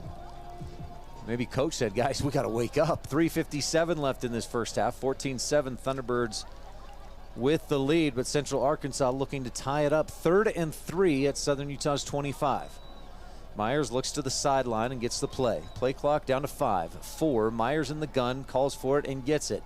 Play action, looking deep down the right side and incomplete, and Ty Durham wanted the flag. Defense was right with him, never turned to look for the ball. Sean Mays on the coverage, no flag down. That, to me, that looked as much of interference as the previous pass interference calls tonight, but no flag this time. Well, he did a great job at not getting his hands in the honey jar there. He keeps it chest to chest and wait for the receiver to make a play before grabbing on and making sure he can't grab the ball there. That was textbook defense for your DB. 4th and 3. Crowd makes some noise as Central Arkansas lines up to go for it at the Thunderbird 25. Myers in the gun, 2 receivers right, fakes the handoff, rolls to his left, looking for something to open. Pressure comes, he slings it into the middle of the field, caught down at the 5. Jackson Kostmeyer, the big 6'6" target, just snuck his way down the field, and somehow Myers found him open. Myers took a big hit, paid the price. He's slow to get up at that Central Arkansas sideline on the first down. Pollard puts his arms out as if to say, hey, shouldn't that be a roughing the passer? But no, the hit came as Myers made the throw. I don't even know if that was the intended target, but somehow it lands home. I don't see a flag on the field. Maybe I missed it. The Whitecap official out as if he's about to announce a penalty. 3:03 left in the first half. Teams head for their sidelines. Maybe they'll review the play. Not sure what's happening. 14-7, Thunderbirds lead. Central Arkansas just converted, or would appear to have converted, a big first down. And I don't know did you ever see a flag down? I was going to say they can't challenge anything because there wasn't a flag thrown. Whitecap official comes to the middle of the field at about the 28. Thunderbird coaches, including Delane Fitzgerald, out almost to the hash marks, wondering what is going on. What? I'm wondering the same thing. This is quite baffling. Teams are lined up to run the play now. Maybe they just said Myers was hit hard enough that he gets some time to recover. I don't know. But the first and goal at the 4 for Central Arkansas. Different quarterback, hands it off. Chambers starts right, then cuts it up and scores. He's into the end zone, and that can tie it up with the extra point pending. In at quarterback that time was Caleb Koger for Central Arkansas. And its offense, well, the hibernation is, at least for now, it ended. They woke up and drove right down the field. Still curious about what the discussion was, why there was such a delay. They end up pulling QB1, going with QB2, and ends up in the end zone. Koger to hold, Caleb Jones to kick the extra point that would tie things up at 14 with 3:21 left in the first half. Kick is up and good. We're tied at 14. Thunderbirds have a kickoff coming their way in just a bit. And we invite you to stay tuned for our Webster Orthodontics halftime show. We'll give you some stats and highlights. We'll look around scores from the UAC. We'll take a look at how SU's men's basketball team is doing tonight at University of Nebraska at Omaha. Thunderbirds with plenty of time, 3:21. Maybe that was part of the discussion as well, was to get time back up on the clock. It was down below 2 minutes, or below 3 minutes. Braden Whistler and Ryan Sawyer back deep to return. Thunderbirds attacking right to left. That's south to north here at Eccles in this second quarter. They replayed that hit on the big screen there, and I wonder if they were trying to talk about they may have hit him in the head neck area. Tied up at 14. Jace Quirin boots this one, a short kick. Sawyer fields on the run at the 9. Right sideline all the way across the 20 to the 25, and then stepped out as he fights for an extra yard or two near the 30. But I think they'll say he stepped out at the 28. Sawyer averages 24 yards per return. A big chunk of that came in a 95-yard kick return for a touchdown against Northern Arizona. And he sets up the Thunderbirds with 1st and 10 at their own 29. 3:16 left, second quarter. So both teams have punted twice and scored 2 touchdowns. This is the 5th possession of the game. Thunderbirds will kick off to start third quarter action. Carr and Downing wide to the left. Dye in the backfield with Barron. Runs to his right, finds some room, wrapped up and spun down at the 34. Gain of about 5. SUU with 3 timeouts left, so no big hurry here. 3 minutes in the first half. The other good thing is the wind seems to be at their back. If they want to give Danny King the opportunity, he might be able to back up to 60. Downing wide out to the left. Ball on the right hash as Barron takes the snap and gives to Dye up the middle. First down across the 35. Drags, pushes the pile across the 40 to the 42 and moves the chains. With 2:30 left in this first half, Nunez will come in to give the play. And SUU tied at 14 with Central Arkansas. Downing wide to the right, Nunez and Carr wide left. Two in the backfield with Barron are Josh Dye and Nico Alailefula. Dye gets it right side, has some room, slips one tackle and pushes across the 45, to the 45. He's past the 100-yard mark now. That'll take us to the 2-minute timeout. That's the 9th time this season that Joshua Dye has ran for 100 yards or more. That's, again, this is game number 11. That's impressive.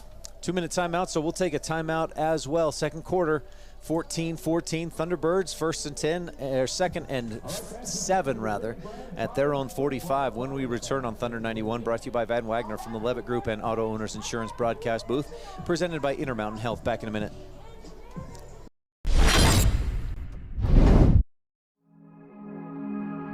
At Cache Valley Bank, we value our heritage and the history we've built within our communities. With over 45 years of experience behind us, we are confident in our ability to equip our customers with the necessary tools and expertise to navigate their financial journey.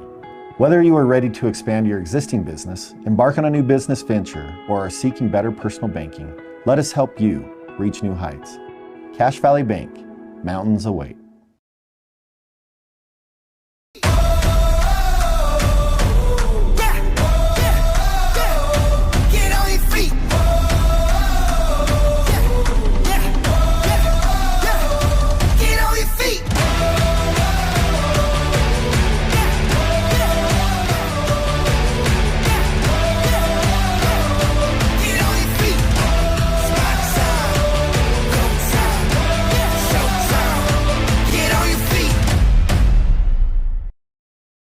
Tied at 14, 2 minutes left in the first half. Thunderbirds have the football. Josh Dye's over 100 yards already tonight with 2 touchdowns and a total of 24 this season, new Thunderbird record.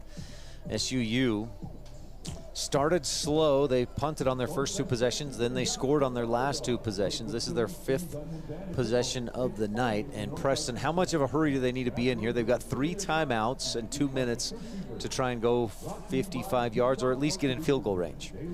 I mean, I don't think they push the agenda too much. You don't want to give them an opportunity to try and get any points again. You want to get down at least within field goal range, which honestly is only another 10-15 yards with Danny King. So I'm not in any hurry here. I think you just keep the ball on the ground. Looks like they have Whistler in now. I think you just keep it on the ground, keep the momentum going. 2 receivers right, 2 out wide to the left. Actually not very wide. It's a tight formation, but they spread it out a bit with just 1 in the backfield. Whistler there with Barron in the shotgun. Whistler in motion out to the left, going to pass. Quick out to the right, Downing catches and steps out with a 4-yard gain across midfield to the 49, 3rd and 1. Great timing there on that pass from Barron to Downing to get it to him just before he steps out. Dye and Erickson back into the game on a 3rd and 1 for Southern Utah at the 49 of Central Arkansas. That also stopped the clock since Downing stepped out of bounds. 1:56 left in this first half. 2 receivers and twins out to the right. Shane Carr alone out wide to the left. 4 5-down linemen as Dye gets it up the middle and picks up the first down, driving all the way to the Central Arkansas 46, a gain of 3. Gives the Thunderbirds a new set of downs, and they line up quick, no huddle. 2 receivers left, Nunez in the slot with Carr wide out to the left side, ball near the middle of the field between the hashes. Downing wide right, Barron takes the snap from the gun, has time, now steps up away from pressure, directs traffic and slings it down the sideline. Tiptoeing for the catch is that Waffle House. Oh, lather the hands in syrup, my man. That's maple to the ground. Gabe Nunez with another reception. This time, boy, he gets his hands up high and hauls it in at the 32. Barron wanted him, it looked like he was saying go deep, but maybe Nunez just didn't have the momentum to head up the field. Instead, they improvise and get the first down. Nunez in motion right to left, sets up a twins on the left side. Dye gets it up the middle, big hole, 30-25, and drives all the way to the 22. That was a quick hit, and Dye just about picked up the first down on that one carry. Actually, he did. That's 10 yards and move the chains. Thunderbirds lined up quickly to run it again. They go same play to Dye. Starts right, bounces left inside the 20. They'll spot him right at the 20 for a gain of 2. 1:18 left and counting in this first half. We're tied at 14. Thunderbirds driving. They still have 3 timeouts. They've not used a timeout yet on this drive. And Central Arkansas says we need a timeout. They came up from Conway, Arkansas with elevation 312 feet. Here at Cedar City, 5,846. That's an elevation climb of 5,500 feet. And you could see their guys. Boy, one of them just took his helmet off and crouched down the nonverbal communication there is, man, I'm dead trying to defend this drive. Yeah, it's been methodical, and SU knows exactly what they're doing, not taking a timeout, keep working the ball down. They know they're well within King's range. Just keep it moving. I mean, you might even take a shot here. Boy, and I don't know that I can't remember a time that I've ever seen that where a team with the ball pressures the defense so much that the defense takes a timeout, stops the clock for the offense, and SUU still has 3 timeouts with 1:08 left in the first half.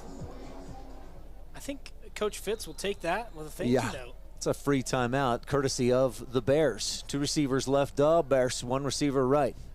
Barron from the gun. Hands off to Dye, and he doesn't find any room. Dives inside the 20, somehow to the 19, and Southern Utah takes a timeout with 1:04 left in the second half, or second quarter. That's a short gain of just a yard. 3rd and 6, or is it 3rd and 7 coming up? SUU, I think, was looking for a better hole there. And now a question, Preston. Let's keep it right here. We've got a timeout on the field, but this is a short one. How aggressive do you go? It's 3rd and 7. You got plenty of time and 2 timeouts. You'd love to put a touchdown on the board, and we know that's Coach Fitzgerald. He's said, I've heard him say many times, we don't drive to try and score field goals. We drive for touchdowns. So how aggressive do they go here on a 3rd and 7? Well, 7 yards is quite a lot to pick up. Wind is picking up now. It might be a factor for King. I'm thinking it's going to be a shot here. I don't expect them to run the ball with the success they've had in the last 2 plays. Take a shot. If not, you can get 3. Carr and George on the right side. Nunez and Downing on the left. Ball on the left hash with Whistler on the right hip of Barron. Back to throw. 4-man rush. He throws left side, and it's picked off at the goal line. Defense was right on top of it. Out to the 20, 25, 30. 1 man to beat. Breaks a tackle to the 50. Still on his feet. Tripped up. Ball came out. The Thunderbirds have it back at their own 44. At least that looked like they had it. The interception was pulled in by Dylan Williams. He returned it a long ways, and the ball clearly came out before he went down as he continued to fight for more yards. The ball popped loose, and there's a scrum for it. 2 or 3 Thunderbirds were right on top of it, but did they come away with it? Shane Carr hit him like the team bus. So with 51 seconds left, Southern Utah loses 55 yards and has 1st and 10 at its own 43. No, the defense is out there. Central Arkansas must have recovered that fumble. They can't challenge inside of 2 minutes, right? It has started raining. Just to add to the environment. Add to the fun. So Central Arkansas 1st and 10 at Southern Utah's 44. Myers back to throw, slings it out in the flat left side. Chambers makes the catch and steps out with a short gain, maybe 2 or 3 yards to the 40. For Bronson Barron, that was just a 4th interception of the season, and he served it up kind of on a silver platter for Williams. Yeah, they took a shot just like we were talking about, but that ball is just about 5 yards short, underthrown. 2 receivers left, 2 wide right. 44 seconds left, first half. Chambers on the left hip of Myers, who steps back to throw, flushed out to his right, looking deep down the field and dumps it off short. He had a receiver in the area in Jackson Kostmeyer, but just threw it away. 37 seconds left first half. Wind and rain blowing in from the south. 3rd and 7 for Central Arkansas. Ball in the left hash, tied up at 14. Central Arkansas will get the football to start the 3rd quarter following our Webster Orthodontics halftime show. Trips to the right. We hear our coaches to our right in the booth telling, say, timeout, timeout. They did not have the right personnel in, and they do get the timeout with 37 seconds left in the first half. Southern Utah's defense over the last 4 games has allowed just 16.3 points per game. Overall this season, because of the 39 points per game allowed through the first 6, they're at the 30 points allowed per game. They have not recorded a sack yet tonight. Boy, that would be about a prime time for Brown to get some pressure. I mean, he's been back there a handful of times, just hasn't been able to quite connect yet. Brown, the end on the left side. Southern Utah sends its defense out. They're still trying to figure out personnel. And Sebastian Adamski comes off at the last second. They go with a quicker pass defense lineup. Trips to the right for Central Arkansas on 3rd and 7. Myers in the gun. Play clock at 15. He looks to the sideline and then sets his team again up at the line of scrimmage. The snap is low and it gets past him. He goes back and fields it at the 40. He just dove on top of it. The smart play, but a costly mistake on a poor snap. That was down at his feet and to the left. Senan Chappell, a 6-foot, 290-pound junior, the center, just completely misfired on that snap. And Southern Utah just used its final timeout to stop the clock and try to get one more thing to happen with 31 seconds left in the first half. Tied at 14. Nunez back to around his own 20 to field this punt. The first down marker, incidentally, for Central Arkansas is at the Thunderbird 33. Nunez has backed up now to about the 17, so 15 yards beyond where Central Arkansas could get a first down.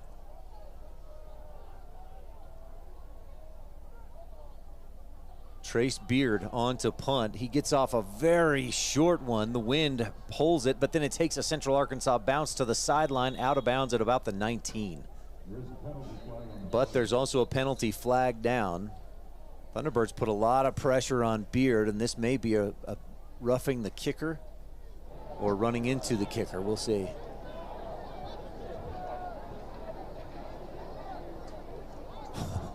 Whitecap official came to the middle of the field, put his hand on his hip, and looked like he was going to make a call, and then just didn't. He's pump faked us twice. He has. He's got me fooled for sure. The injured player still down, and I haven't confirmed that it was the punter Trace Beard, but just based on how things went down, that he was in that area, knowing how things go on a punt, that's my assumption. 24 seconds left in the first half. Now consider if it's a roughing the kicker, 15 yards and a first down would give it to Central Arkansas, but still at about midfield. Beard is up and walking fine. The 205-pound senior from French Camp, Mississippi. Good to see he's, at least by appearances, okay. The chain gang has moved down and has things set up for Southern Utah with a 1st and 10 at its own 20. There has been no indication of what the penalty was, so it's a mystery. I'll tell you, the communication from this officiating crew, I've not been impressed, to be quite frank. As a communications professor, you're not having it? I'm disappointed. I'd like to have a little class with these guys and talk about communication, because the flag was clearly down, but we have no result of what the flag was for. Thunderbirds a 1st and 10. Trips right. Barron back to throw. Flushed out to his right. Dumps it off over the middle. Downing makes the catch. He's all the way across the 35 and then runs out of bounds around the 36. Stops the clock at 17 seconds. Evan First Downing. He's been reliable tonight. He's doing a nice job. Barron 102 passing yards plus that 17-yard gain to the 36 of Southern Utah. For Downing, that's a second reception for 21 yards. Trips to the left on a 1st and 10. Tied at 14. Southern Utah again trying to get some more points on the board. They have to kick off to start second half action. Barron long to Nunez. Makes the catch across the 50. Thunderbirds hustling to line up and clock the ball. They hurry and line up. The official places it down, 11, and the clock starts as Barron takes the snap and passes it into the turf. 9 seconds left first half. Big gain to Nunez and a 1st down into Central Arkansas territory at the 48. Now you've got about one shot, maybe two here. You either look for something in the end zone or you find something quick on the outside and get you into field goal range. I don't know. Yeah. 9 seconds enough. They've got to get out of bounds. Even with a 1st down, it would be sketchy or iffy to get a very long play and down the ball. Whistler in motion out of the backfield. Barron, quick throw out to his right. Caught, stepping out. Downing, a gain of about 8 with 6 seconds. That took off just 3 seconds to the Central Arkansas 41. And they send on the field goal team. 41-51, a 58-yard field goal with the wind at his back. And the rain. A little bit of extra weight on the football. King hit a 52-yarder, which is the second longest in SUU history. This one would be from 58 yards. He's got from the left hash. And a whistle. His first attempt was long enough. It looked like it went through. It was an absolute line drive knuckleball, but Central Arkansas got a timeout before the snap, just barely. I think he pushed that one to the left just a little bit, but he had plenty of leg on that. We should look up what's the longest field goal in SUU history. This officiating crew, Brandon McCain, the referee. Umpire is Ryan Dunn. Headline judge Michael Phillips. Line judge Nathan Elliott. Field judge Andrew Barr. Center judge Rashad Lewis. Back judge Tatum Brown. Side judge Gary McCarthy. 58-yard attempt. King 2 for 2 on field goals this season. 6 seconds left in the first half. We're tied at 14. Thunderbirds trying to take the lead. The snap is good. Kick is off to the right and just short. King couldn't quite get the distance on that second attempt and misses. And with 1 second left, 53-yard field goal maybe, or 60. Our 60. Our packet has the left column not printed, so it's impossible to see how long. It has to be 60. 60, if Daniel King hit 52, it's got to be 60. Well, he misses that one, and Central Arkansas has a 1st and 10 at its own 41 with 1 second remaining in the first half. And they'll get the ball to start second half action. Malachi Henry on the right side, out wide to the right, as Dave Myers takes the snap and gives up the middle. Picking his way forward, Chapman McCown all the way to the 49, a gain of 8. But that's where he'll be brought down, and that's where we'll end first half action. Tied at 14, Southern Utah and Central Arkansas in the final home game of this regular season for the Thunderbirds. Lando Brown fired up as he comes off the field for the half. Stay tuned. We've got your Webster Orthodontics halftime show coming up. First half stats, highlights, UAC scoreboard, and the throwback before the third all coming up when we return on Thunder 91, brought to you by Van Wagner from the Levitt Group and Auto Owners Insurance broadcast booth, presented by Intermountain Health. Back in 2 minutes.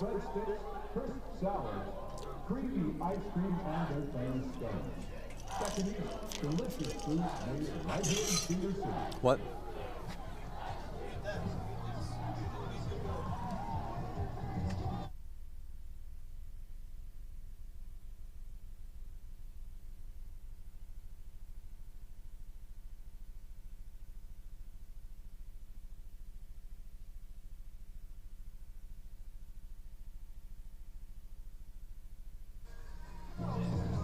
you want me to leave it muted? Subs app today, downtown Cedar City. It's Firehouse Subs. Enjoy more subs, save more lives. Township Pharmacy and Bullock's Drug are here for you, the Cedar City community. With expert pharmacists on site, Township and Bullock can help you take care of your pharmaceutical needs and fill your prescriptions. Both locations offer curbside service for your convenience. Bullock's Drug is downtown at 91 North Main Street, while Township Pharmacy is near the hospital just off Main Street. Township Pharmacy and Bullock's Drug, grateful and proud supporters of our local students and athletes.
HDMI is where the audio input is there. You got it? All right, our apologies on some technical issues with our equipment. You're listening to the Halftime Show presented by Webster Orthodontics, proudly serving families across southern Utah, Nevada, and Arizona for more than 10 years. With locations in Cedar City and Kanab, Dr. Mark Webster and his team provide personalized care using the latest orthodontic technology. Visit webstersmiles.com to schedule your complimentary consultation. Thank you, Regan. Some statistics for Southern Utah in that first half. They started slow. First couple possessions ended in punts, but then they scored a touchdown and then another touchdown. Then they drove all the way down, and an interception at the goal line went the other way. A 58-yard field goal attempt after they forced a 3-and-out was just short, and we're tied at 14 at the half. Thunderbirds were led in that first half by Josh Dyes. 119 rushing yards, 2 touchdowns, and Bronson Barron 15 to 20, 141 yards.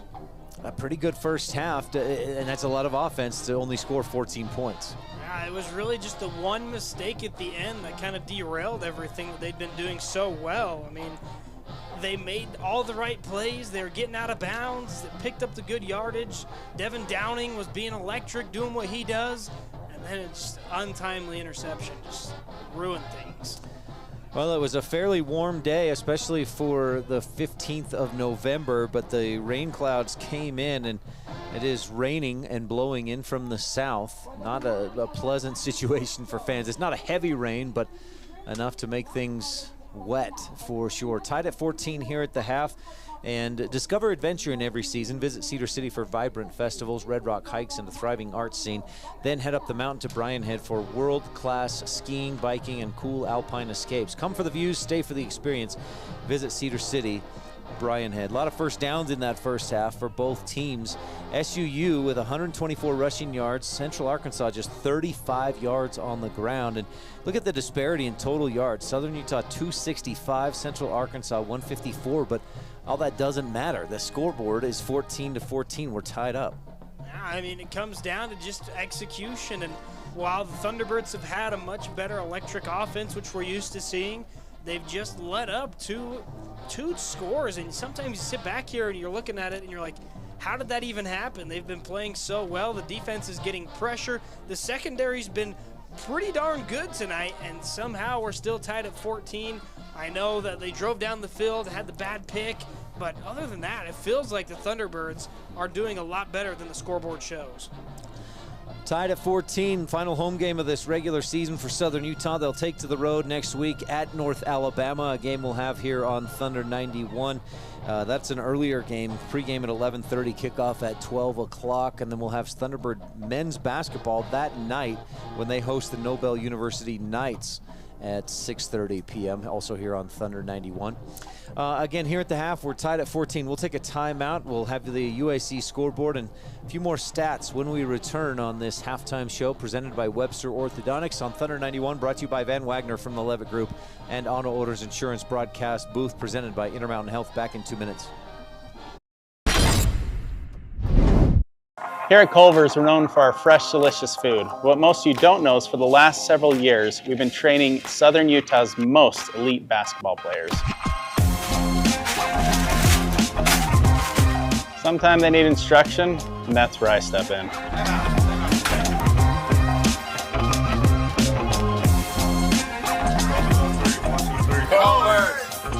Practice makes perfect, but we demand perfection.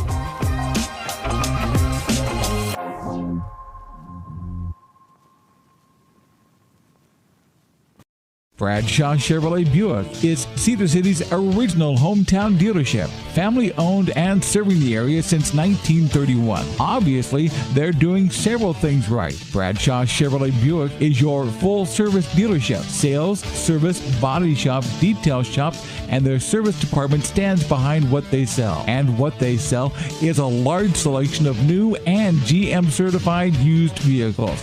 It's Bradshaw Chevrolet Buick, 360 North Main.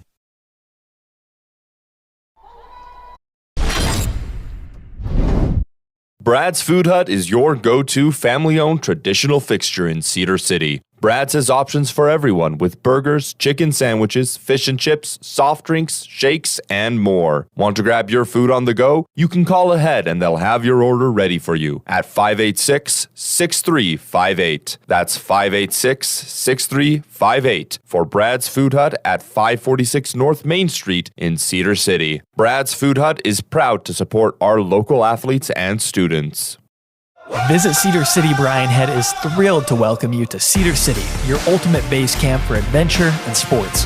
As you enjoy the game, be sure to take a victory lap through everything our area has to offer. As the gateway to Bryce and Zion National Parks, you can explore our charming downtown, fuel up at incredible local restaurants, and stretch your legs on scenic trails at Kolob Canyons or Thunderbird Gardens. Let the games begin and let the fun continue in Cedar City, Utah. Go to visitcedarcity.com to plan your next trip. Central Arkansas scored first, and the Thunderbirds reeled off 14 straight before the Bears tied things up with just a couple of minutes left in that first half. And then a Thunderbird interception, a UCA punt. Thunderbirds missed a 58-yard field goal attempt right near the end of that first half. And UCA, Central Arkansas, will get the football to start second half action. Preston, Thunderbirds, we talked about Thunder 91 keys of the game tonight before this one started. Run defense has to step it up a notch. They did a good job in that first half, allowed 35 rushing yards. They've controlled the game tempo. They've had time of possession. Thunderbirds 17.5 to the Bears 13 or 12.5, but maybe a little self-sabotage. The interception at the goal line, that's a really a really big deal. Yeah, that's the difference between 21 and 14 right now, score-wise, for the Thunderbirds. That was just not a well-thrown ball. The idea was there. The execution just wasn't quite there. And let's shout out the run defense. I mean, you said it, 35 yards, but up until their last real drive, they had 8 yards. I mean, they got most of that, 28 of it on the drive before the interception one, which we're not going to take into factor on that one. But the defense has been really, really good, stopping one of the better running backs in the conference. Now they've just aired it out a little bit. I mean, only 119 yards. It's just an interesting thing to look at. The offense just hasn't been near as good as the Thunderbirds offense, yet the score stands at 14 just because of those self-imposed errors. Landon Chambers came in second in the conference in rushing yards, 1,136 behind only Josh Dye. Tonight, Chambers just 8 carries for 30 yards. Josh Dye 20 carries for 119. Let's look at some scores around the rest of the UAC real quick, and then we'll have your throwback before the third with Art Chalice. Tarleton State taking it to North Alabama, as if to say, Tarleton State almost like trying to make a statement win. They are up 61-0. with 8:43 left in the fourth quarter. We're tied here at 14 at the half. Austin Peay, not too much trouble with Samford, 30-16 win. West Georgia shut out Utah Tech 23-0, and Abilene Christian got by Eastern Kentucky 17-10. We'll have some final notes and maybe some adjustments for the Thunderbirds when we return. We'll also have your throwback before the third quarter with the legendary voice of the Southern Utah University Thunderbirds, Art Chalice, coming up on our halftime show on Thunder 91. Savage is proud to support SUU Athletics and is the official transport and logistics partner of Thunderbird football. From heavy haul to specialized transport, Savage can move anything, anytime, anywhere. Contact Savage today for all your transport and logistics needs.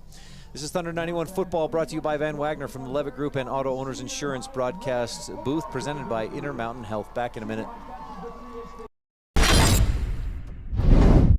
Retro Fitness, the official partner of SUU Athletics, is the largest premium health club in Cedar City. Retro Fitness offers a full range of services, including functional fitness training, group fitness classes, hot yoga, personal training, saunas, tanning, a smoothie bar, and the best kids club around. Mention this ad for a free 3-day trial pass. Go retro at Retro Fitness, 929 South Main Street in Cedar City, or visit them online at retrofitness.com. In our 150th year of service, everywhere you look, Zions Bank people are ready to work hard for you. We're here and ready to go. Wherever you are, we're right there with you. We will help make it simple and easier. We have all the big bank services delivered locally. Isn't it time to see how 150 years of experience can work for you? Zions Bank. We are here to help right now. We want to serve you. Now more than ever, Zions Bank is for you. Savage can move anything, anytime, anywhere. Contact Savage today. It's time for another edition of the Throwback before the third quarter. Ryan Steinekert here with the legendary voice of the SUU Thunderbirds, Art Chalice. SUU this week at halftime against Central Arkansas. Final home game of this regular season for Southern Utah. And this is another team that Southern Utah doesn't have a long history against. And 1-1 overall. Both teams 0-1 at home in this series. Right. And 2-point game and a 7-point game. So both of them have been relatively close. Central's 3-7 right now? 3-7, 2-4 in the conference. Yeah. Their quarterback, who's the starter now, had a broken foot. He's still dealing with that injury, but he's playing and doing well. But this is a team that's been pretty inconsistent, Central Arkansas. However, now SUU last year at Central Arkansas, they trailed 14-3 at the end of the first quarter, but then outscored the Bears 34-17 the rest of the way. And it was a high-scoring game, a lot of offensive output from both teams, and it seems like this is a broken record. Every time we talk about, last year SUU, Targi Lamson led the way with 162 yards. He had a great game, didn't he, against them? Yeah. I don't remember how many yards he had, but 162 yards and a touchdown. He was always right up there. Yeah. Yeah, and interesting, we've touted him a lot, and it's well deserved. Josh Dye is knocking on his, or just right on his heels, and Josh Dye also 22 touchdowns total, is one away from the record of 23 SUU, which is shared by, do you know, the record of 23 touchdowns in a season? Targi Lamson and, take a guess. I'd have to say Matt Cannon. You got it. You nailed it. 23 touchdowns. I remember a lot of those touchdowns. I told you last week that he played against Illinois State here at SUU in his first game, and he had over 250 all-purpose yards. He was a running back then because Joe Yeah. DuPay was the quarterback. Yeah. And that was in 97, and we had winning record all the way through his career. Yeah. Through Matt Cannon's career. Yeah. Wow. Yeah. Speaking of winning record, if the Thunderbirds can win today, they would move to a winning record. They're on a 4-game win streak. Yeah, it's been great, and I don't think anyone in the league thought they would do it. And it's great. It's really a star on their forehead for having a great record like that when it was 1-5. And the other thing about Targi and now Dye, you think about the offensive line must be doing a lot of right things. Oh, yeah. They're really good because they get that many yards, and Targi, how many yards a carry did he get? He was close to the same. Mm-hmm. Yeah, and here's Dye with just almost 6 yards a carry. Yeah. I know there are some long ones that come into that, but it's Well- going to be a real hard thing for Central to really control him. Yeah. And at halftime, we don't know all that that's going to happen, but That's something that coaches every week, opposing coaches of, that Southern Utah plays, they always say, man, that offensive line, they mentioned Josh Dye, and that offensive line is just, man, they are coached well. They play hard. Now, so SUU, we talked about the win last year, 38-31, 2 years ago at SUU at home. The Thunderbirds lost 29-27, and that was another one. They were down 20-7 at half. They battled back, but just ran out of gas at the end. so fans have a lot to look forward to in the Central Arkansas game. Well, let's talk briefly about it. We've got about a minute and a half left. Art, Southern Utah has made a momentous shift from 1-5 to they're winning their last 4. And the biggest number that I see is the defense in those first 6 games allowed 39 points a game. In the last 4 games, all wins, they're allowing 16 points per game. Can you think of a time in SUU history in football where there was a big shift and the team started slow and then finished strong, or you saw something change during the season that altered how the season ended? Well, when Tom Kingsford was the coach all the way back in 1976, and Jack Bishop was his assistant that year, and they were like, I don't remember, 2-5 or 3-5. They ended up 5-5, and on the bus ride home, they were all just so excited about how they finally, in their 3 or 4 years, had a tied record. Yeah, and the next year they were either 7-3 or 8-2. And so, that was a time where the defense was pretty good, but the offense wasn't really working. But they were playing teams like Western State and Adams State from Alamosa, and Western State dominated the RMAC then. They won something like 6 straight championships. Wow. And when we beat them, it was a huge day. And we lost a game a few years after that with Bishop coaching, 21-20 at Western State, 7,000 feet elevation. Oh, wow. And they lost by 1. If they had won the game, they would have gone to the playoffs. And so they've had ups and downs, and you could ask some of the coaches, they would say, one year the offense was really good, but the defense wasn't so good. Yeah. And then the defense was really good, and the offense wasn't that good. Yeah. And they would give up more points than they scored. Yeah. But I know that Coach is doing a great job. I mean, now they're 5-5. They could be 7-5. Right. With those 2 wins, that'd mean 6 in a row. So there've been a lot of ups and downs, but this year they seem to have both the offense and the defense right now are going great. Yeah, and that's a big part of that 4-game winning streak. That is. Well, Art, thanks so much again for your time, for your wisdom, your memory, and for sharing this with us. Thank you. It's a pleasure to be with you. Go T-Birds. Tied at 14 at the half, presented by Webster Orthodontics. SkyWest Airlines is proud sponsor of SU Athletics. SkyWest is the world's largest regional airline and has been part of the Southern Utah community for more than 50 years. No matter where you want to go, our 2 daily Delta Connection flights from Cedar City to Salt Lake City make it easy to get there. Fly local from Cedar City, and with one connection, you can reach hundreds of destinations on Delta's global network. That's SkyWest Airlines. Preston, second half. We're tied at 14. Thunderbirds have to kick off to Central Arkansas. What adjustments can the Thunderbirds make? They statistically they dominated that first half, but we're tied. Yeah, I'm not too worried about the offense, Ryan. 14 points, you can live with that, but I really think they need to get better pressure. They're getting back there, but really we've only seen their quarterback take one big hit. I mean, and it was a big hit, but they haven't got a lot of tackles behind the line, no sacks tonight. I think they just need more effective pressure. Kickoff will be fielded at the goal line, kicking into the wind and running to his left, looking for room. Durham up to the 25 and goes down hard there at right at the 25-yard line. So Ty Durham on the return. He averages 20 yards per kick return, goes for 25 on this one. Josh Dye ran 16 times for 106 yards in that second quarter, scored 2 touchdowns along with 25, and he's got another game of 100-plus yards. The defense has got to get a stop here. We're tied at 14, just underway in the third quarter. Brought to you by Cafe Sabor. Trips to the right, 1 receiver left. Central Arkansas just 35 rushing yards in the game, and they try to increase that. No, play action and a throw, knocked down Tyrell Pollard, the intended receiver, and the defense comes in and deflects that away. Tim Christensen has been one of the better defensive backs for the Thunderbirds.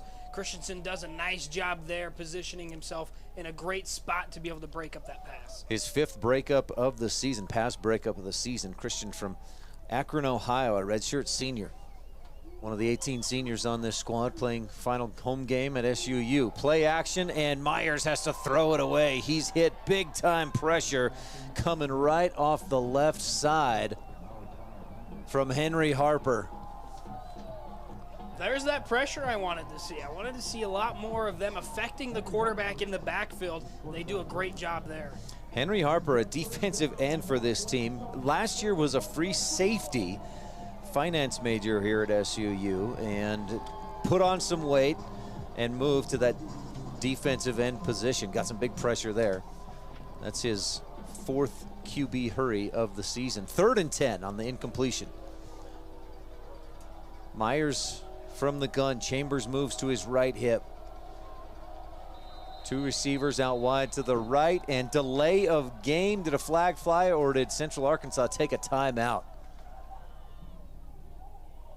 Play clock was down to 0, and it is a delay of game. Central Arkansas just took too much time. Austin Myers, a redshirt junior. Don't see that often from upperclassmen to let the clock run down like that. And we finally hear the voice of the Whitecaps. So he does. He does speak. 14:46 left, third quarter. And the crowd making some noise. Austin Myers, I just saw him put his hands over the ear holes on his helmet to be able to hear the coach call in the play. So kudos to this Thunderbird crowd. Myers back to throw. Pressure comes as he slings over the middle, and it's caught, and a big hit on Ty Durham at the 38 for the first down. He hangs on. What strong hands by the sophomore. That's just a great catch. I mean, that's something you can't even teach. He just puts his body right against the defender, puts those big bear claws on it, and takes it to the dirt. So that moves the chains. Central Arkansas went backwards 5 yards. It was 3rd and 15. They get a big third down conversion. That quiets the crowd. 2 receivers right, 1 wide left is Tyrell Pollard, a deep play threat. He's averages almost 24 yards per catch. And they target him. He makes the catch out on the left sideline, tries to make a move, but Mikey Allen pushes him out of bounds after a gain of about 8. And Pollard went down funny. He's slow to get back up. It wasn't a vicious hit of any kind, but Pollard, boy, and possible that the rain, the turf being wet might have contributed to something. And Thunderbird players right to blocking our view, so I didn't see what awkwardness it was that he went down with, but he is slow to get up. It's got to be a knee or an ankle. Allen just kind of spun him down, so all I can think of is maybe he caught it in the turf a little bit on his way down. Third quarter is brought to you by Cafe Sabor. Join us Mondays at 5 p.m. at Cafe Sabor in Cedar City for the SUU Coaches Show. Enjoy a great meal while head coach Delane Fitzgerald and John Smith break down each game and share inside looks at Thunderbird football. Cafe Sabor, the place to be Monday nights for food, fun, and football. Tied at 14, 14:01 left in the third. Second, and that ends up being about a 6-yard gain, so 2nd and 4 for Central Arkansas at its own 44. two receivers right with tight end on the right side behind the right tackle. And a receiver, Arlie Lee, out wide to the left. He's a deep play threat as well. Averages 22 yards per catch, but just 10 receptions this season. 2nd and 4. Myers claps for it. Play action. Looking deep down the right sideline. He's got his man caught at the 15, down to the 5, and reaching for the goal line. No indication yet, or a late, just short of the end zone. Durham stepped out at the 1, may have been pushed out by Southern Utah's defender, Lincoln Tuioti Mariner, but boy, what a throw by Myers. He hit Durham in stride, and a huge play all the way to the 1. That's just a blown coverage. He had about 5 good steps in front of him. Quickly to the line of scrimmage. Myers calls for the snap, throws a fade to the left corner, and incomplete. Defender and intended receiver really pushing, shoving at each other. No flag, and it's 2nd and goal. They keep targeting Allen. Allen's been a guy who's had a roller coaster year. He's had a game with 2 picks, and he's had games where he's just been targeted over and over and over again, and he's gotten progressively better as the season's gone on. Holds his ground on that one. That pass from Myers to Durham, 55 yards, sets up Central Arkansas with a chance to take the lead. 14-14, 13-20 left in this second half, and a stacked backfield. Myers was in the gun, now steps up to the line of scrimmage, tries for the tush push. No, it was snapped behind him, and the Thunderbirds are all over it. Chambers goes down back at the 10. Forward progress, they'll mark it at about the 8. Central Arkansas tries to get cute, and the Thunderbirds aren't looking for it, or aren't having it. I don't know what the play was there, whether it was supposed to go under center or if it was supposed to go between the quarterback's legs. I'm not sure, but that ball was not well snapped. 12:46 left in the third. Twins out left, 1 receiver wide right. Malachi Henry has 8 receiving touchdowns. He's the slot on the left side. Spencer in the gun, and a timeout. Play clock was down to 0. And this time, Coach Nathan Brown takes a timeout instead of the delay of game. 3rd and goal, and this will be a media timeout. Central Arkansas knocking on the door near the Thunderbird goal line. We're tied at 14 with 12:31 left in this third quarter. And we'll take a quick timeout as well. Brought to you by Van Wagner from the Levitt Group and Auto Owners Insurance broadcast booth. Presented by Intermountain Health. Back in 1 minute on Thunder 91.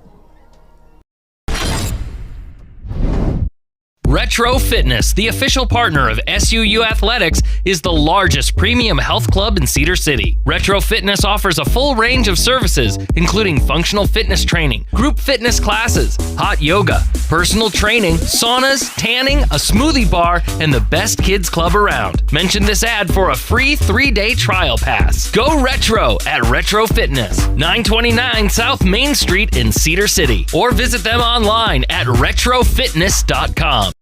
In our 150th year of service, everywhere you look, Zions Bank people are ready to work hard for you. We're here and ready to go. Wherever you are, we're right there with you. We will help make it simple and easier. We have all the big bank services delivered locally. Isn't it time to see how 150 years of experience can work for you? Zions Bank. We are here to help right now. We want to serve you. Now more than ever, Zions Bank is for you. Central Arkansas scored first. The Thunderbirds went 14 unanswered in the second quarter, but then the Bears scored late in the second quarter and tied it up at 14. And Central Arkansas, this first possession of the third quarter, they've driven down to the 1, got pushed back to the 8. It's 3rd and goal.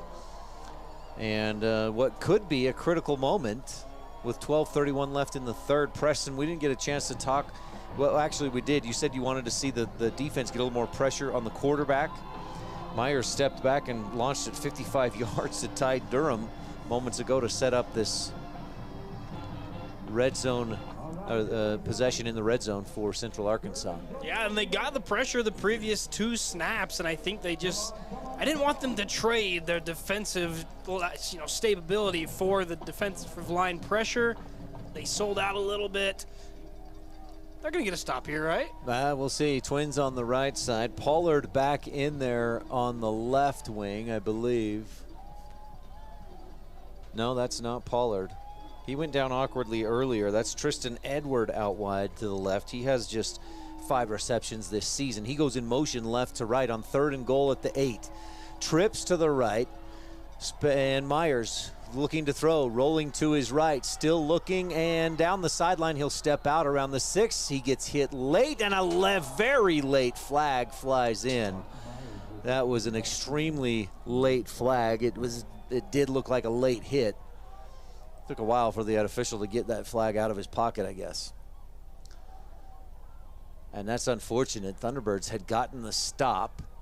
If indeed it's a late hit, it'll give Central Arkansas a 1st and goal inside the 5.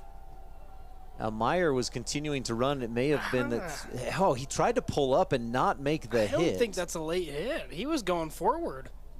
The officials meet and discuss.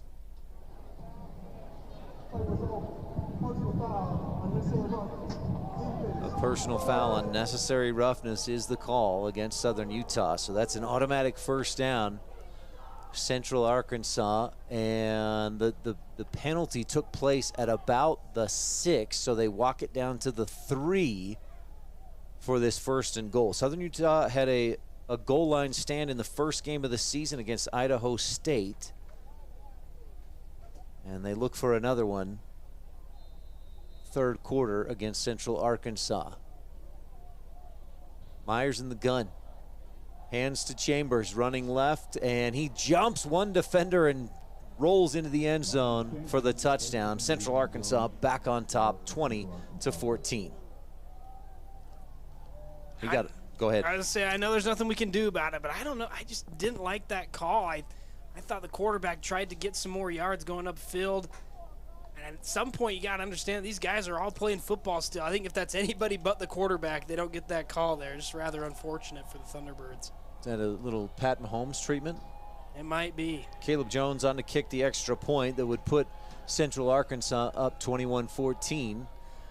The hold is good. Kick is through the uprights, and the Bears with the lead. They scored on their first possession of the game. They score on their first possession of half number 2. 21-14 with 12:18 left in the 3rd.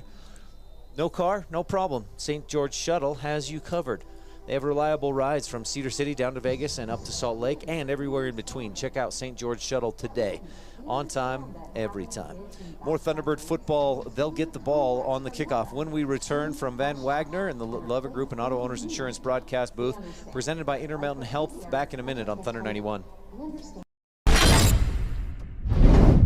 When it comes to smiles, Thunderbird fans know who to trust: Webster Orthodontics, the preferred orthodontist of SUU Athletics. They're the reason Thor the Thunderbird has that beautiful game day grin, and they can do the same for you. Whether it's braces or Invisalign, Webster Ortho provides personalized care and outstanding results, proudly supporting SUU Athletics and our community. Visit WebsterSmiles.com today to schedule your consultation. Webster Orthodontics. Show off that Thunderbird smile. Ernie's is more than just a gas stop. It's your one-stop spot for fuel, fresh food, and friendly service. With locations across southern Utah, including one right here in Cedar City, Ernie's makes it easy to fill up and fuel up. Don't forget, Ernie's is home of the world-famous chicken strips, a local favorite that keeps fans coming back. Proudly supporting SUU Athletics and proudly serving our community. Stop by Ernie's in Cedar City today. 21-14, Central Arkansas retakes the lead. The Thunderbirds, it's been a game of streaks. So the Thunderbirds, or Central Arkansas scored first, then SUU scored 14 straight. Now Central Arkansas has scored 14 straight points. That last drive, 9 plays, 75 yards, a big portion of it came on a long pass to Ty Durham. That was a 55-yard gain that put him down inside the 1. We mentioned that one of the keys for Central Arkansas was going to be playing a complete, solid game all the way through, being very consistent. Well, Ryan, you look now at the box score, they've got 7 points a quarter. They're being awfully consistent throughout the game, which is exactly what they needed to do. Coach Nathan Brown said we got to avoid self-disasters, do well on first and second down, then convert on third and finish in the red zone. Well, they just finished in the red zone, and they lead 21-14. Helped out by a Southern Utah unnecessary roughness penalty. Jace Quirin to boot this one away, has the wind at his back. The rain continues to fall. This one hits on the back line of the end zone for a touchback. It's not a heavy rain, but a light drizzle. And the wind has died down quite a bit. So the rain not slanting quite as much from the south, but it is still coming in at an angle. If I were to describe this rain to you, now imagine you are in the Star Wars universe, you're in the Millennium Falcon, and they hit the hyperdrive. This looks like the hyperspace. You got the high beams on in the rain or the snow. It's a little black and white. That's what it looks like right now. Current temperature, 59 degrees. So warm for a November 15th. As Barron takes the snap and gives to Whistler, left side, finds some room, cuts back up to the 35, all the way out to the 40. What's that, Whistler? That's a nice run from Braden Whistler. One of his longer runs of the season. Gives the Thunderbirds a first down at the 40, a gain of 15. Whistler's long this season, went for 25 yards. That puts him close to 200 rushing yards on the season, and first down for SUU. Trailing 21-14, 11:45 left in the third quarter. Thunderbirds running into the wind. Barron gets the snap and gives up the middle. No room for Josh Dye.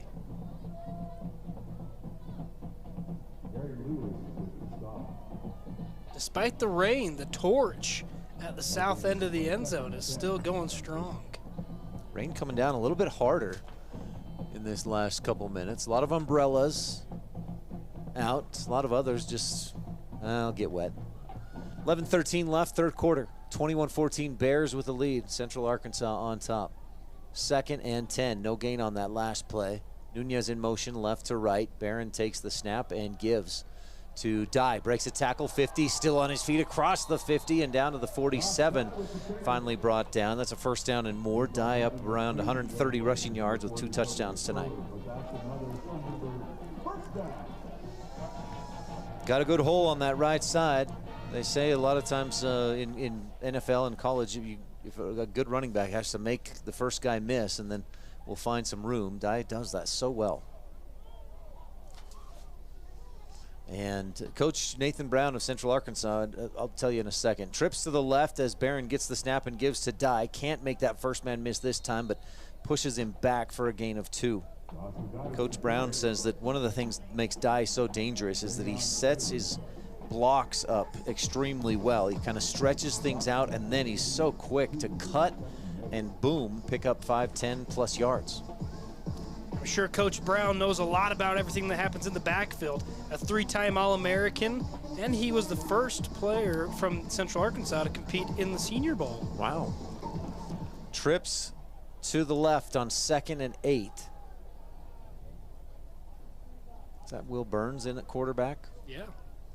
And he fakes the handoff, keeps it himself, running left, finds a little room to the 40. Gain of about 5. They'll stop him right at the 40, and third down coming up, 3rd and 3. You know, I was just thinking that I've been sad that I haven't seen QB running back Will Burns in yet. Burns, just a few weeks ago, was actually like 3rd or 4th in the conference in rushing yards. He's at now just over 300 yards this season. 3rd and 3. Barron back in at quarterback with Dye on his right hip. 2 receivers out wide to the right. Thunderbirds move early. There was some movement from the defensive line as well. Both teams saying it's on the other guy. 9:15 left in the third, 21-14. Thunderbirds trail Central Arkansas. False start. It's against Southern Utah. So instead of a 3rd and 3, 3rd and 8 at Central Arkansas's. Well, you can hear the crowd does not like it. Some dissent from this home crowd. It's a 3rd and 8 from the 45 of the Bears. 3rd and 3 manageable. 3rd and 8 makes it a little tougher, and the rain picks up, coming down a little harder. Trips right in a bunch. Ball in the left hash. Thunderbirds attacking left to right from our view. Barron calls for it. Steps back, looks to throw, steps up away from pressure, still looking downfield, tucks and runs. Makes one guy miss and gets inside the 40, finds his way to the 36 to move the chains. Gutsy run from Bronson Barron. Thunderbirds have seen 5 different quarterbacks this year at some point. 2, Ryan, have perfect completion percentage. That is Daniel King and Karsten Nagel. King 1 for 1, the punter, threw a pass. 14-21, Thunderbirds trail by a touchdown. 8:18 left, 3rd quarter. Rain coming in stronger and at an angle from the south. Barron in the gun with a tight formation, hands to Dye, running left, flags fly as Dye picks his way forward, follows his blockers for 3, maybe 4 yards. But I think 2 different officials may have seen the same holding penalty or holding infraction. Thunderbirds walking back.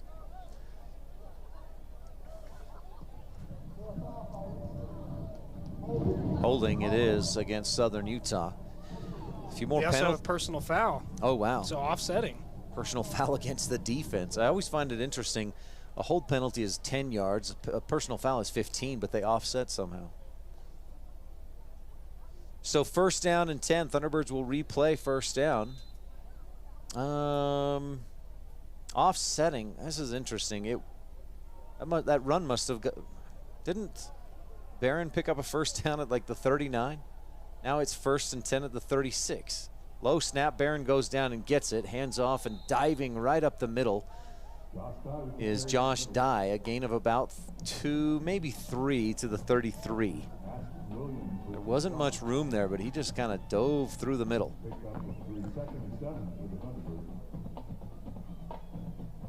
(21-14), 7.5 left in the 3rd. Thunderbirds come in at 5-5, 4-2 in the conference. Central Arkansas, 3-7 overall, 2-4 in the conference. Neither of these teams have won on their home field against the other, but it's just a 2-game series historically. Ball in the right hash. Barron calls for it, and a flag comes down from the far line judge. One of our coaches, Thunderbird coaches to our right in the booth, says it's not a flag. He was in motion, but must have done something illegal. I didn't notice, but it is a false start against Southern Utah, and that's a 7th penalty tonight against the Thunderbirds. Yeah, they've run that play multiple times, and it is a penalty if he's to move laterally in any direction, but because he's moving sideways, he should have been okay. 2 receivers left, 1 on the right side. 2nd and 12. Barron gets the snap and gives to Dye. Starts right, finds a little crease up the middle, and inside the 35 to the 34. Sets up a 3rd and 8 at the Central Arkansas 34. Plenty of time left, 6:40 left in the 3rd. They got the left tackle for some sort of motion there on the penalty. It wasn't the fullback. Tight end Erickson on the right side. 2 receivers left, 1 out right. Erickson shifts to the left. Barron a hard snap, and we had a defensive lineman move early. Thunderbirds, Barron throws down the right sideline, and what a catch, falling out of bounds. Devin Downing on what I think may have been a free play, but the Thunderbirds take advantage anyways. Inside the 10 to the 8, Downing makes the grab. Definitely a free play. The defense jumped, but what a catch from Devin Downing. Extends, gets the feet down, beautiful. And with a wet football, that's even harder to pull that in, but Downing with the great hands, his 3rd catch of the night. Make that 5th catch of the night for 44 yards. So 1st and goal for Southern Utah. It's a big 3rd down conversion. They're inside the 10 at the 8. Tight end on the right side, and Whistler gets it, running to his left. Or was that Dye? Again, short gain to the 6, maybe just 2 or 3 yards is all. Oh, it was Josh Dye. And an injured player is down from Central Arkansas. Not anything we ever want to see. Ashton Williams down about the 2. We'll take an injury timeout, and Southern Utah has a 2nd and goal when we return with more Thunderbird football, brought to you by Van Wagner from the Levitt Group and Auto Owners Insurance broadcast booth. Back in a minute on Thunder 91, presented by Intermountain. Launch your career with SUU's professional sales program. Stand out in today's job market with hands-on experience and real-world results. Learn to sell yourself, your ideas, and your business. Master sales, management, and entrepreneurship. Connect with industry leaders through competitions, networking, and internships. Land high-paying careers after graduation. Whether starting your own business or climbing the corporate ladder, sales skills are your secret weapon. Partner with SUU. Hire the best. Be the best on campus at Southern Utah University. Southern Utah University football fans, this one's for you. With 3 convenient Iron County locations and over 20,000 5-star reviews, Burt Brothers is your hometown team for auto care. From unbeatable tire deals to trusted service packages, we've got you covered start to finish. Because at Burt Brothers, there's only one promise: we do it better.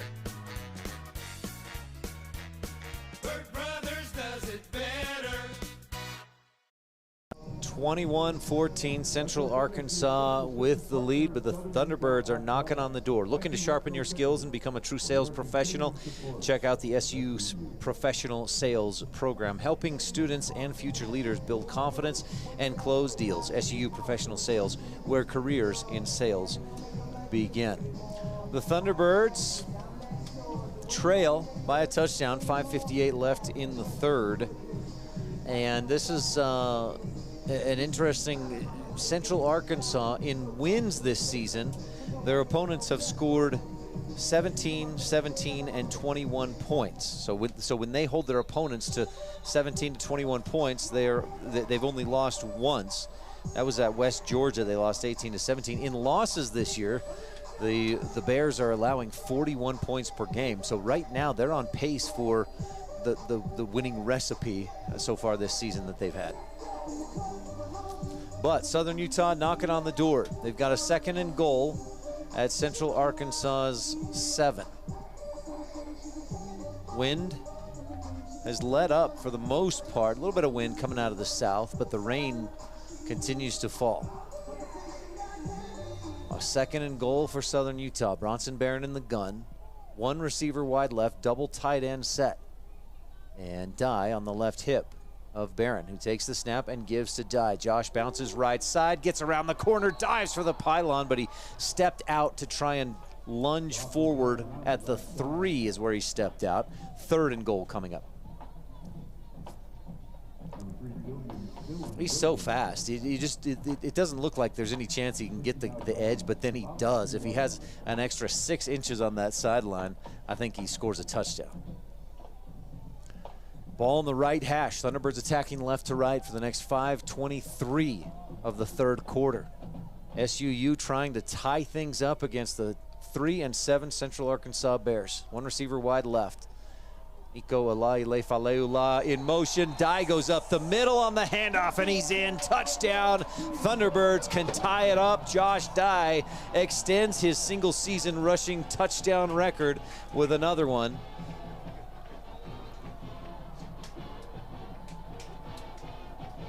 And the Thunderbirds make it 21-20. Dye with 25 touchdowns this season. 3 tonight, 149 rushing yards.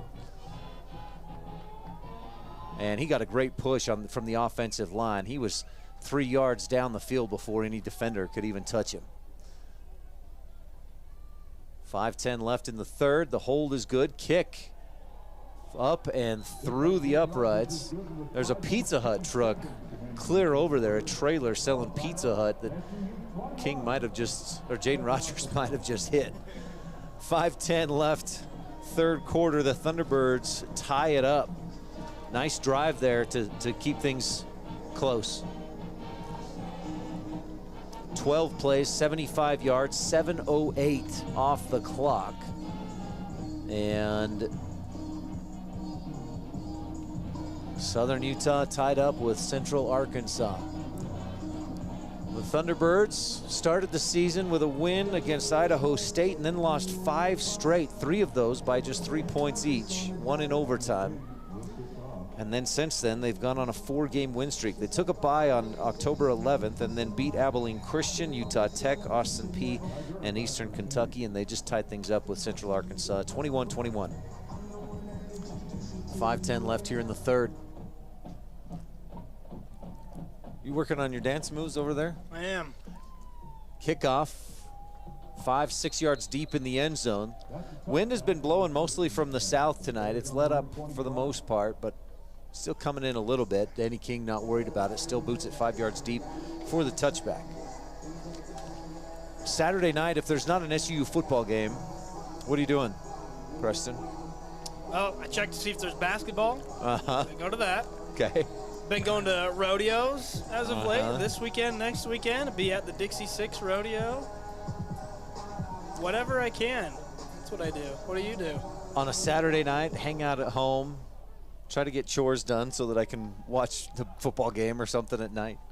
Check for SUU football. Quick throw out to the right side. Durham makes the catch, and a flag comes in late back by the quarterback as Southern Utah pushes Durham out of bounds after a gain of about 3, maybe 4. I did not see in the backfield what the flag came out for. Roughing the passer, and again you hear the crowd not happy with that call. Replay on the big board shows Myers throw, and then the camera follows the ball rather than staying with Myers. A short gain turns into a big gain on the penalty. That's an 8th penalty of the night against Southern Utah, I believe. As a Chiefs fan, that call should be reserved for the Patrick Mahomes only, no other quarterback. One receiver wide left, ball in the right hash. Myers play action, throws out to his left, and it's tipped and picked off. What a play by Mikey Allen, the team's leader in interceptions. That's his 3rd. He came up, tipped it, and then caught it as he fell to his back. Mikey Allen forces the turnover, the interception, again his 3rd of the season. They keep targeting Allen because they keep thinking that something's going to bend, but he doesn't bend and he doesn't break. Allen with the pick. Mikey Allen, a redshirt sophomore from Cumberland, Maryland. Last year, played 9 games, had 2 pass breakups. This season, 27 tackles, 5 pass breakups, leads the team, and that is his 3rd interception. He also has a touchdown this season. So that gives Southern Utah the football at the 48 of Central Arkansas, 1st and 10. 2 receivers right with a tight end on the right side as well. Nunez in motion right to left, and Barron gives up the middle. Quick initial burst for Dye, 5-6 yards to the 43. And 2nd down and 5 coming up. I was going to ask, on your Saturday nights, do you ever load up Fortnite with the kids and hop on? No Fortnite. They like Minecraft, so we'll play Minecraft. That's a good one, too. That's a timeless one. It is timeless.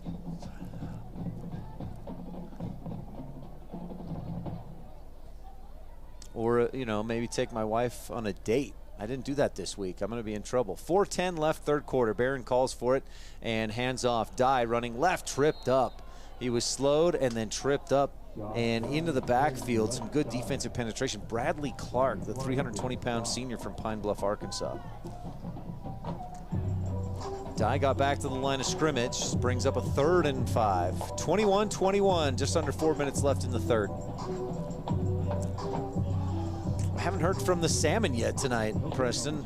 No, he's had, I think I've only seen him go in at 3 times for a couple blocks, but he needs the ball more, man. He was just in there. Nico Alailefa-Leula checks out, and the Thunderbirds set up with 2 receivers right, 1 out to the left in a tight formation. Barron back to throw. Some late pressure comes, and he steps up. He's looking to run. He'll have the 1st down, 40, bounces outside, and runs his way to the sideline to get out of bounds at the 31. A 1st down and a lot more for Bronson Barron. We haven't seen him run much this year, but he can get it done with his feet.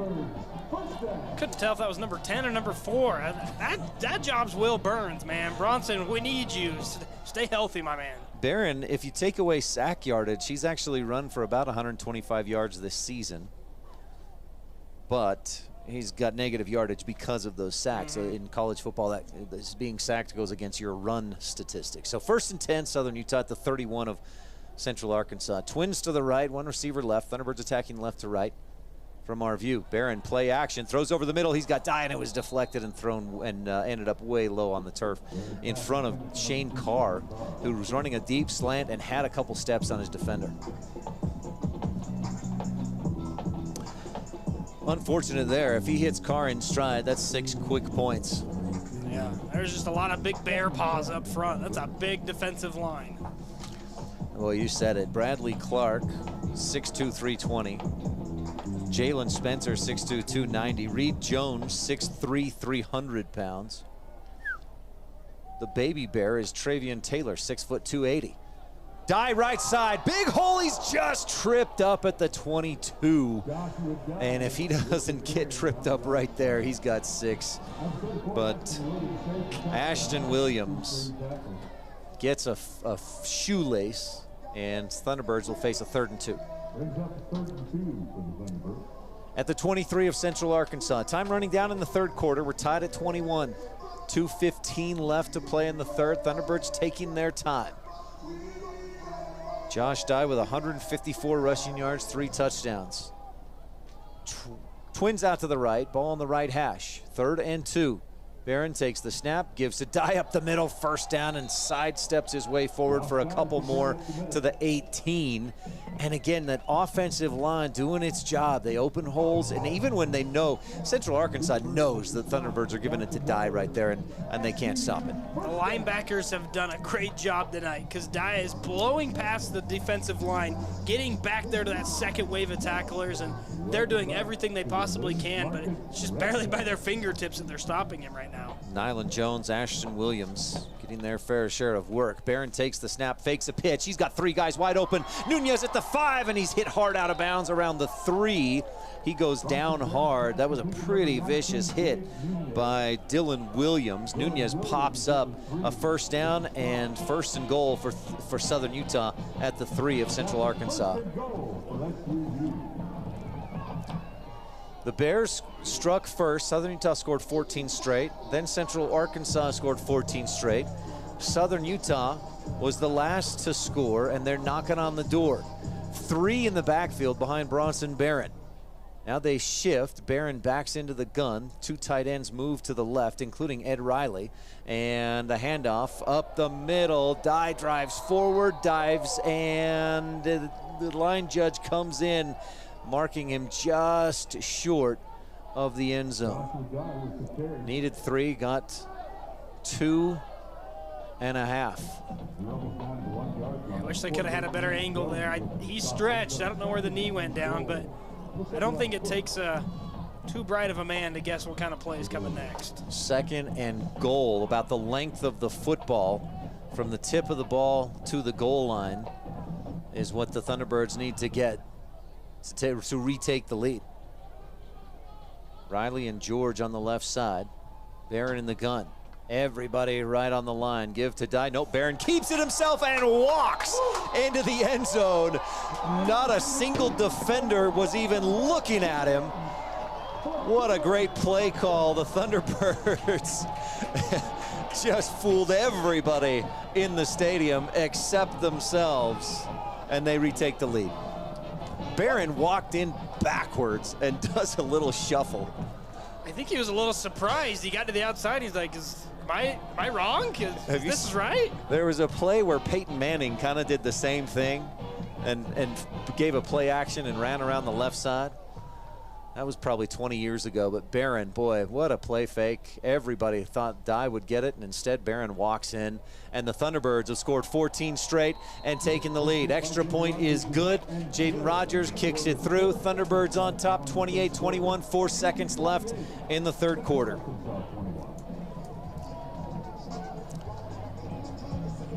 When it comes to world-famous chicken strips, there's only one place, Ernie's. Proudly local and proudly supporting SUU athletics. Ernie's is the go-to spot for a great meal. Drop in today and taste why everyone loves Ernie's chicken strips. Man, some Ernie's sounds good right now.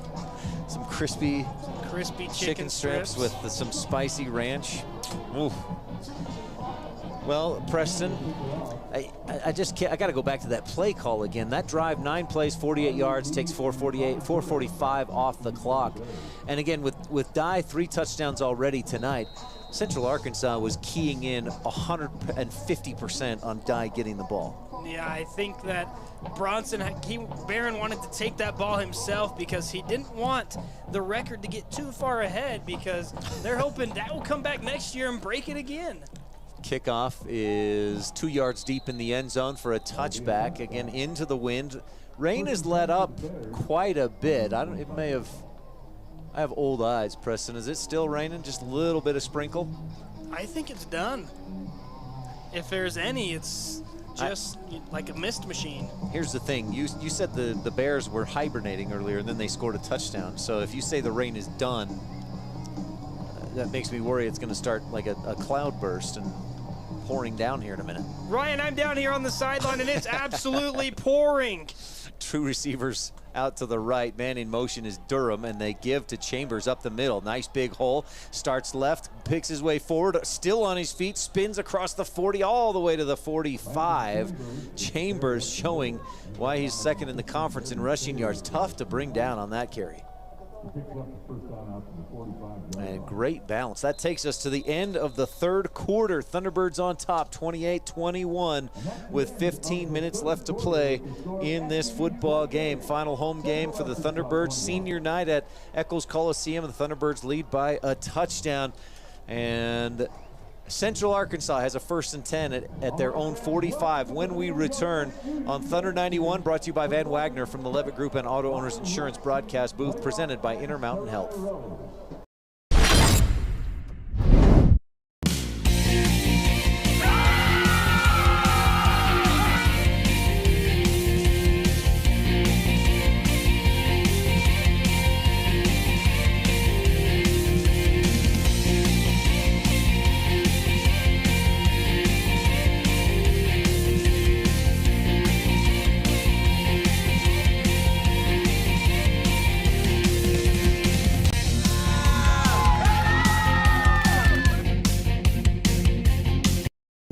Clark & Linford Jewelers has been a staple on Main Street in downtown Cedar City since the 1970s. Cedar has grown a lot since then, but we are still your hometown jeweler. Our commitment to our customers remains the same, to help you find pieces you will love for years to come. Whether you're looking for an engagement ring, wedding band, or fashion piece, we'd love the opportunity to help you find your piece. Find us at 83 North Main Street in Cedar City and follow us on Facebook and Instagram. Clark & Linford Jewelers, still your hometown jeweler, where SUU gets engaged. Thunderbirds have scored 14 straight, and they lead 28-21 as we start fourth quarter action. Thunderbird fans, the fourth quarter is presented by Zions Bank. From personal checking to business solutions, Zions has been helping Utah families and businesses for generations. Stop by your Cedar City branch and see how Zions Bank can help you today. We haven't forgotten who keeps us in business. This fourth quarter routine, pretty fantastic. If you didn't get a chance to be here for the start of a fourth quarter at Eccles Coliseum this season, you missed out. The lights show, the music. Thank you, Regan. Regan Hunsaker bringing us some stats from that third quarter. But Preston, what are you seeing? Any thoughts right now as we get ready for fourth quarter action? I like how the defense, the Thunderbirds, they're bearing down right now. I mean, that was a beautiful play there by Allen to tip the ball, not just pick the ball off, but he deflected it, and while he was falling down, redirected himself, snagged the ball, and got the turnover. But that's what they need to do. They've stopped, as of right now, inflicting self-imposed wounds on themselves, and they're getting a turnover now. This is the momentum you need. This momentum is building now, and the Thunderbirds are ready to storm. Landon Chambers had 8 carries for 31 yards in the game, but there toward the end of the third, 3 carries for 22 yards, including a burst of 20 yards on that last carry. Central Arkansas looks to get the running game going, and we'll see if Southern Utah can continue to defend it well. 1st and 10, Bears at the Thunderbirds, at their own 45. 28-21, Thunderbirds lead as we start fourth quarter action. Wind dead. The flag just hanging from the pole down in that north end zone. Rain is stopped for the moment as Myers takes the snap and gives to Chambers. Looking for space, spun around and still on his feet all the way to the 49, a 4-yard gain. I'm still waiting to hear Lando Brown, the big defensive end's name called. He comes into the game with 11.5 sacks. Hasn't got one tonight. I'm sure he'd love one, and I'd love one for him. Has 15 tackles for loss on the season. He's on the left side of that defensive line. 2nd and 6, Central Arkansas at its own 49. 14.5 minutes left in the ball game. 28-21, Thunderbirds lead. Myers, play clock down to 6. Still looks, now claps for it. Kind of a play action. Pressure comes and he goes down. It's not Lando Brown, but Henry Harper coming in from the right defensive end side, and his 3rd sack of the season. I'll make it 5th and a half. 6'2", redshirt junior, 250 pounds of muscle, going right down. Harper had a couple key sacks at Eastern Kentucky, and a big one there makes it 3rd and 14 for Central Arkansas. Trips to the right, one receiver left from its own 41. Malachi Henry in the slot on the right side. They hand to Chambers, running left, finds some room across the 42 to the 44, and the 45, the Thunderbirds spin him down. Brings up a 4th and 10. Central Arkansas putting some trust in its defense. Coach Nathan Brown in his 8th season has a winning record overall of 46-42. And telling his defense, hey, we need you now. 13 minutes left in the 4th.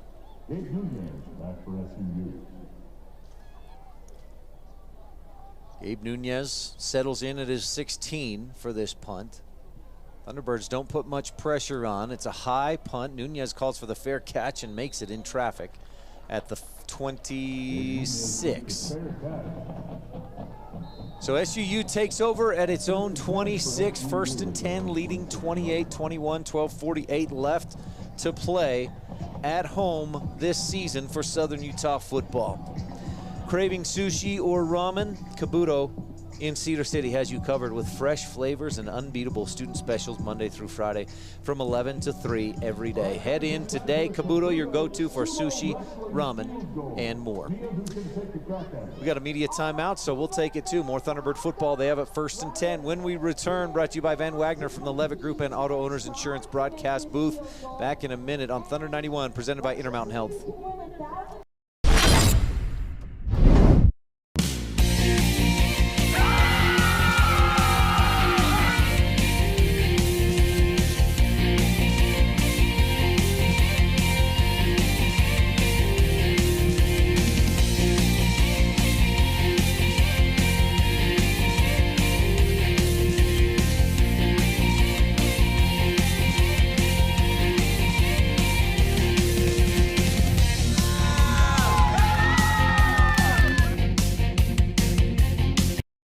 Clark & Linford Jewelers has been a staple on Main Street in downtown Cedar City since the 1970s.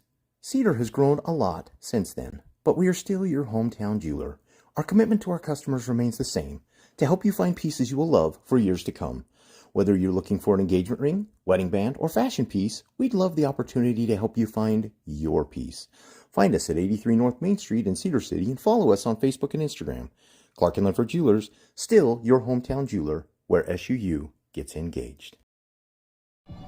SUU lead.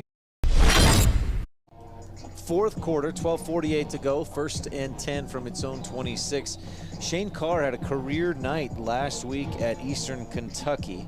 7 receptions, 124 yards, and a long of 44. Coach Nathan Brown called him a freak.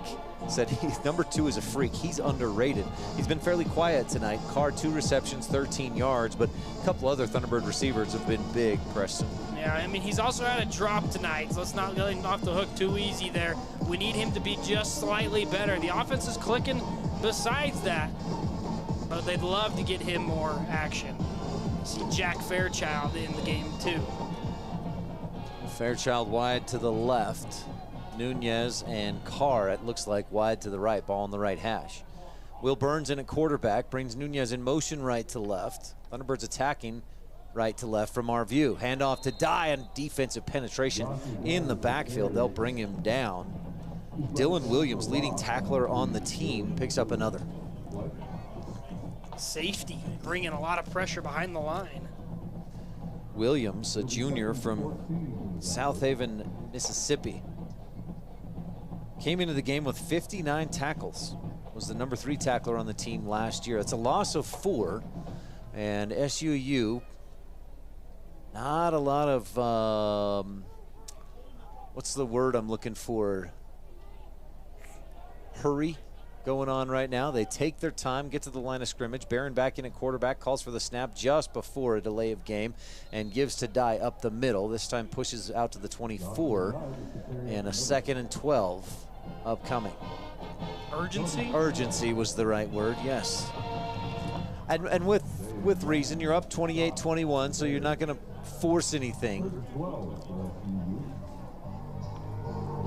And you want to eat up all the time on the clock that you can. 3rd and 12 from its own 24. Carr and Nunez wide to the left. Fairchild out wide to the right. Thewson in at tight end on the left side as well as it trips left on 3rd and 12. Barron back to throw. Has good protection, steps up and throws. Carr catches 40, dives across to the 41. Nope, they'll spot him at the 40 and a first down. We were talking about Carr. He's been a bit quiet tonight, but that's a huge catch.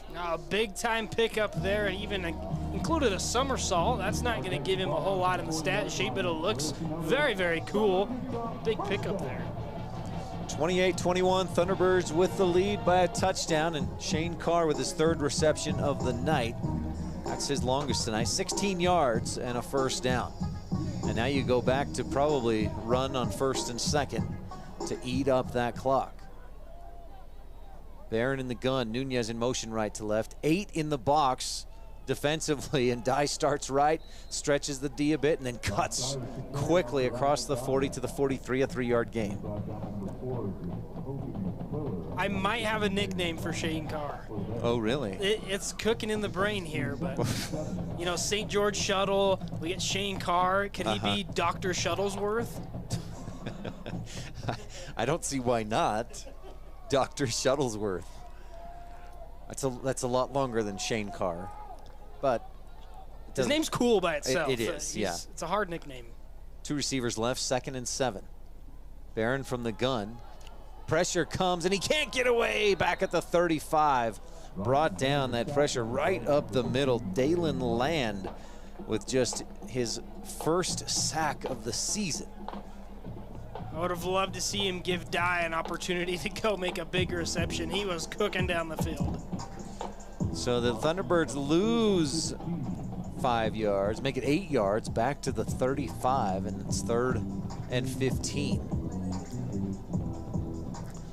Under 9.5 left to play, 28-21. The Thunderbirds have scored 14 straight. They trailed 21-14, but they lead 28-21. Trips right, Barron, pressure comes. They're setting up the screen to Whistler, left side. Flag flies as Whistler goes down at the 35. No gain on the play. And the flag, a hold against Southern Utah. Did Central Arkansas decline? They did. Yeah. So that stops the clock with, no, it shouldn't stop. There we go. Wind the clock. Continues to run with under 9:10 left to play. 28-21 Thunderbirds. Central Arkansas scored first, but SUU has gone on a couple tears of 14 unanswered points. That's where they're at now, and they lead by 7. King boots this one away, and he gets off a mighty punt. And it's bobbled and fumbled out toward the sideline, and a dive for it. Several players, I think it's out of bounds, and Central Arkansas catches a break. But the punt return man, Chapman McCown, a sophomore from Norman, Oklahoma, just, I don't think he could quite get in position. What a punt from Southern Utah. Danny King. And that takes us to a media timeout with 8:44 left to play. 28-21, Thunderbirds lead. Firehouse Subs is proud to support our local first responders and proud to be a sponsor of SUU Athletics. Stop by today for a hook and ladder sub piled high and served hot. Firehouse Subs, enjoy more subs, save more lives. 1st and 10 for Central Arkansas when we return on Thunder 91 with more SUU football, brought to you by Ben Wagner from the Levitt Group and Auto Owners Insurance broadcast booth, presented by Intermountain Health.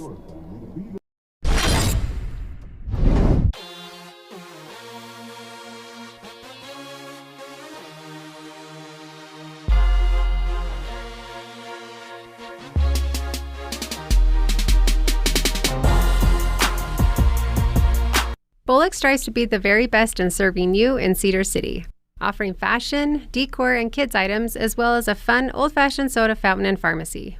We are a place where you can come enjoy unique shopping, a fun atmosphere, and quality service from all of our 4 stores on Main Street.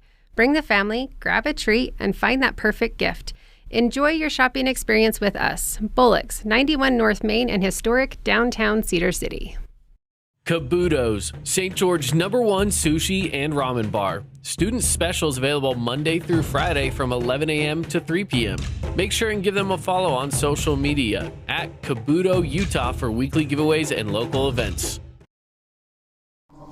4th quarter, 8:45, 28-21. So far, our Bullock Drug player of the game, Josh Dye, 36 carries, 170 yards, 3 touchdowns, and one of his plays comes to mind for the Pioneer Floor Coverings play of the game as well, that 15-yard touchdown run on 4th and 1 that broke the SUU single-season record. Now it's time for the defense to stand up and make a play. And I want to highlight a matchup real quick that's very underrated. We've seen Chalen Piney, 6'5", 300-pound right tackle, and Lando Brown, only 5'11", 215. He always gets the biggest guy, it seems. 1st and 10, Central Arkansas at its own 20. The snap, and Myers looking out to the left side. Catch is made on the left sideline by Malachi Henry. He had a couple early receptions, but has been quiet for the last 2 or 3 quarters, but a big catch and a 1st down.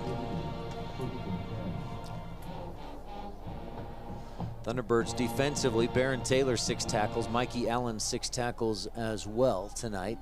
Myers with the snap gives to Chambers up the middle. Good push initially, and then he stopped, stood up, and brought down at the 47, maybe the 48 for a gain of 3.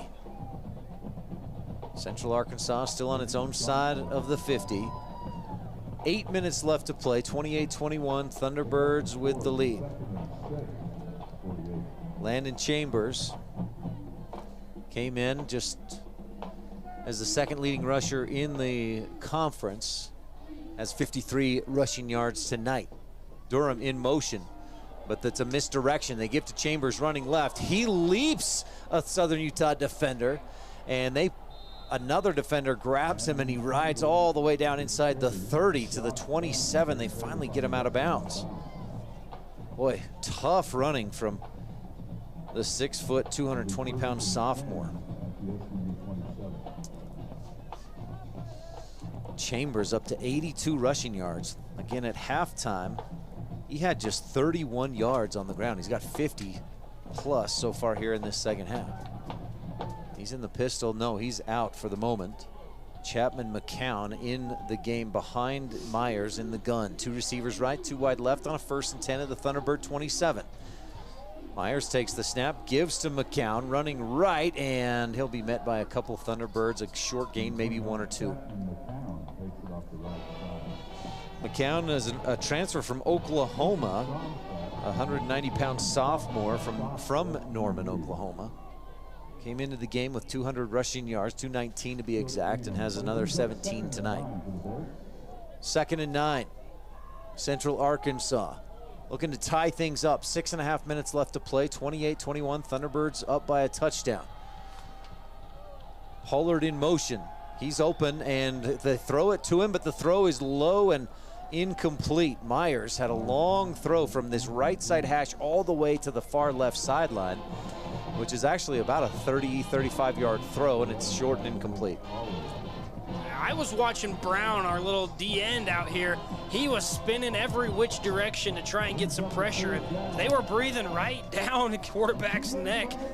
Just forced a bad pass. Opposing offenses put a lot of attention to Lando Brown. Coach Nathan Brown said, Lando Brown gives me nightmares. 6:21 left to play, 3rd and 9, Central Arkansas. Myers back to throw, deep shot down the middle of the field, way too deep. That's about 2 yards beyond the back of the end zone, and Brown put some pressure on. Myers had to get rid of it before he wanted to. He's coming alive here in the deep in the 4th when they need him. Brown with 12 sacks on the season. And the Thunderbirds, he's number 1 in the country in all of FCS football in sacks per game, and number 3 in tackles for loss. This is a big 4th down with 6:17 left to go. Central Arkansas at the Thunderbird 26, and a 4th and 9. They line up to go for it. Myers takes the snap from the gun. Pressure comes. He steps up, fires over the middle, deflected away, incomplete. Mikey Allen was there and may have broken that pass up. It was intended for Arlie Lee, who has just 10 receptions on the season. Thunderbird defense holds. Allen, one of my good buddies. That's one of my favorite players out there making those big-time plays for the Thunderbird secondary. He came into the game as the leader in pass breakups and has an interception and 2 breakups tonight. That's 7 on the season for Mikey Allen, and SUU takes over 1st and 10 at its own 26 with 6:11 left to play. When we return with more Thunderbird football from the Levitt Group and Auto Owners Insurance broadcast booth, brought to you by Van Wagner on Thunder 91, presented by Intermountain Health. Chrysalis is looking for people who want to make a difference by joining their team of direct support professionals. Team members provide supported living services and become mentors, coaches, and friends, make lasting memories, participate in fun activities, and help individuals reach their goals and become more independent. Chrysalis offers competitive pay and flexible schedules. More information and the online application are available at chrysalis.care. That's chrysalis.care. Hermes Drive-In has served Cedar City and our visitors for more than 45 years. With a diverse menu and affordable prices, Hermes hopes you'll come back again and again for their burgers, Navajo tacos, fries, house-made fry sauce, and more. Located just north of the City Park on Main Street, Hermes also offers shakes, soft drinks, and a weekly special. All roads lead to Hermes Drive-In, a proud sponsor of our local youth activities and athletes. 28-21, Thunderbird defense forces the turnover on downs. An interesting decision there. Do you like that decision from Coach Brown and Central Arkansas to go for it on 4th and 9? I do not. 4th and 9, I'd get a field goal, try and get some points out of it, and then make a defensive stop. If you're the defense, you've got to believe in them just a little bit here. 4th and 9's quite a stretch. If it was 4th and 5, I understand that, but 4th and 9's that's a big pickup. It's plenty of time still, and Central Arkansas has 2 timeouts. So if they get the field goal, then it's a 4-point game, and a touchdown puts them on top if they had that chance to get it back. Instead, Southern Utah has it 1st and 10 from its own 26, 6:11 left to play on senior night at Southern Utah University. Thunderbirds head out. Offensively attacking right to left. Bronson Barron in the game for Southern Utah. Nico Alailefa on his right hip and Josh Dye on his left hip. 2 receivers wide to the left and a tight end on the right side. Dye gets it, running right, and slips down at the line of scrimmage, trying to make a cut, and he might have had some room to run, but lost his footing. I got to talk to Bronson Barron this week. He came into the store and we were chapping it up, and just a great guy all around. Good football player, great football player, and great guy. And I also found out that he and I both serve service missions in the exact same spot in Africa. So shout out to him and the GKM. Loss of 1. What's GKM? Ghana Kumasi mission. It's one of those things that you know. That's cool. 5.5 minutes left to go. 2nd and 11 after that loss of 1. Barron gives to Dye. He bounces out around the left side, 30 to the 35, picks up a 1st down and a little bit more. Nothing up the middle, and he's just so quick to shift gears and kick it out to out wide. That puts him at about 180 rushing yards tonight. He said he needed 190 to get to Targhee. Well, 190 tonight, and then another 190 next week at North Alabama. An average of, yeah, it was 380 yards behind Targhee Lamson coming into tonight's game. First down for Southern Utah. Downing and Carr out wide to the right. Tight end is Hayden Erickson on the left. And Barron gives to, this time Braden Whistler hesitates and then hits the hole hard and pushes out to the 39, a gain of 3. I'm always impressed with running backs when they can get to the line, kind of going at second gear speed, and then as soon as they see their gap, boom, it's second to fifth. They're skipping gears and they're elevating and they are flying, man. That's one of the things that makes Dye so dangerous. He just shifts from first to fifth so quick. He reminds me a lot of like Le'Veon Bell back on the Steelers. The hesitation, the patience. Yeah. Yeah. Two receivers right, just over 4 minutes left to go. 28-21, Thunderbirds on top. Carr shifts out to the left. Barron fakes the handoff, throws, and he's got Carr over the middle. A short gain, quick hit, and he's brought down. And then the defender who brought him down goes down to the turf in some pain, but then pops right back up. I believe that was Marcus Washington who made the tackle. That was a good play call. He also had Nunez wide open on the right side there if Carr was to be covered cutting across the middle. 3rd and 2. 3.5 left to go. 28-21, Thunderbirds lead. Barron in the gun. Gives to Dye. Starts right, dives ahead, and there's not much room. Maybe half a yard, but really nothing there. Dalen Land helps on the tackle. He had a sack earlier tonight, and it's 4th and a yard and a half. And a big question here. Southern Utah loves to go for it. They're 17 of 17 on the season on 4th down conversions, and they say, no, not this time. 2:50 left to go. Danny King on to punt. Thunderbirds up by a touchdown. Going to send out the punt team and trust the defense. Presumably. We remember what they did against Tarleton. You're right. The snap, King lets the coverage team move forward and then boots it deep. It goes over the head of the punter. Thunderbirds touch it, deflect it, and then down it at the 5. Not sure if that's exactly where it'll end up, but 1st and 10 Central Arkansas inside the 10. Good punt, good coverage. 2:31 left to go. And the Thunderbirds with the lead. Thunderbird fans, don't miss your chance to be part of the action this season. Get your single game and season tickets for men's basketball, women's basketball, and gymnastics. And do it quick because basketball, the women are at home on Tuesday night. The men are at home on Saturday night of next week. Enjoy the thrill of live competition and cheer on your Thunderbirds inside America First Event Center. Visit www.tbirdtickets.com. That's tbirdtickets.com to secure your seats today and support Southern Utah Athletics all season long. So Central Arkansas with a 1st and 10 from its own 8.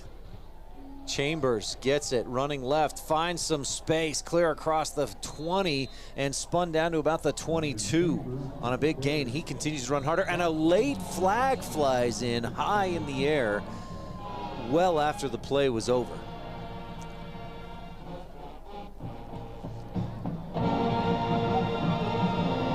Personal foul against Southern Utah. Will walk off another 15 yards after that big gain. Chambers, who had 31 rushing yards in the first half, is now at almost 100 yards in the game and 2 touchdowns. And that, the run plus the penalty, puts Central Arkansas at its own 37. That's the 8th penalty of the night against Southern Utah for 68 yards. They average only about 53 yards of penalties per night. Myers, play action, throws to his left, incomplete. Great coverage, step for step with Malachi Henry, who was a Thunderbird defender. And I think that was Tim Christian, right? Penalties, Southern Utah third in the conference coming in, only 49 yards per game in penalties, but tonight 68. 28-21, Thunderbirds lead with 2:18 left to go. Central Arkansas with 2 timeouts plus the 2-minute timeout at the end of this fourth quarter. Myers takes the snap, fakes one way, gives to Chambers running right, and he just rumbles his way forward, keeps his feet churning to the 44, and a gain of 6, 3rd and 4 coming up. But we'll get to this 2-minute timeout before the next play. A big 3rd and 4 coming up. Thunderbirds on top, 28-21 here in this fourth quarter, final home game of the regular season. And we've got more Thunderbird football coming up from Van Wagner and the Levitt Group and Auto Owners Insurance broadcast booth here on Thunder 91, presented by Intermountain Health. Back in a minute.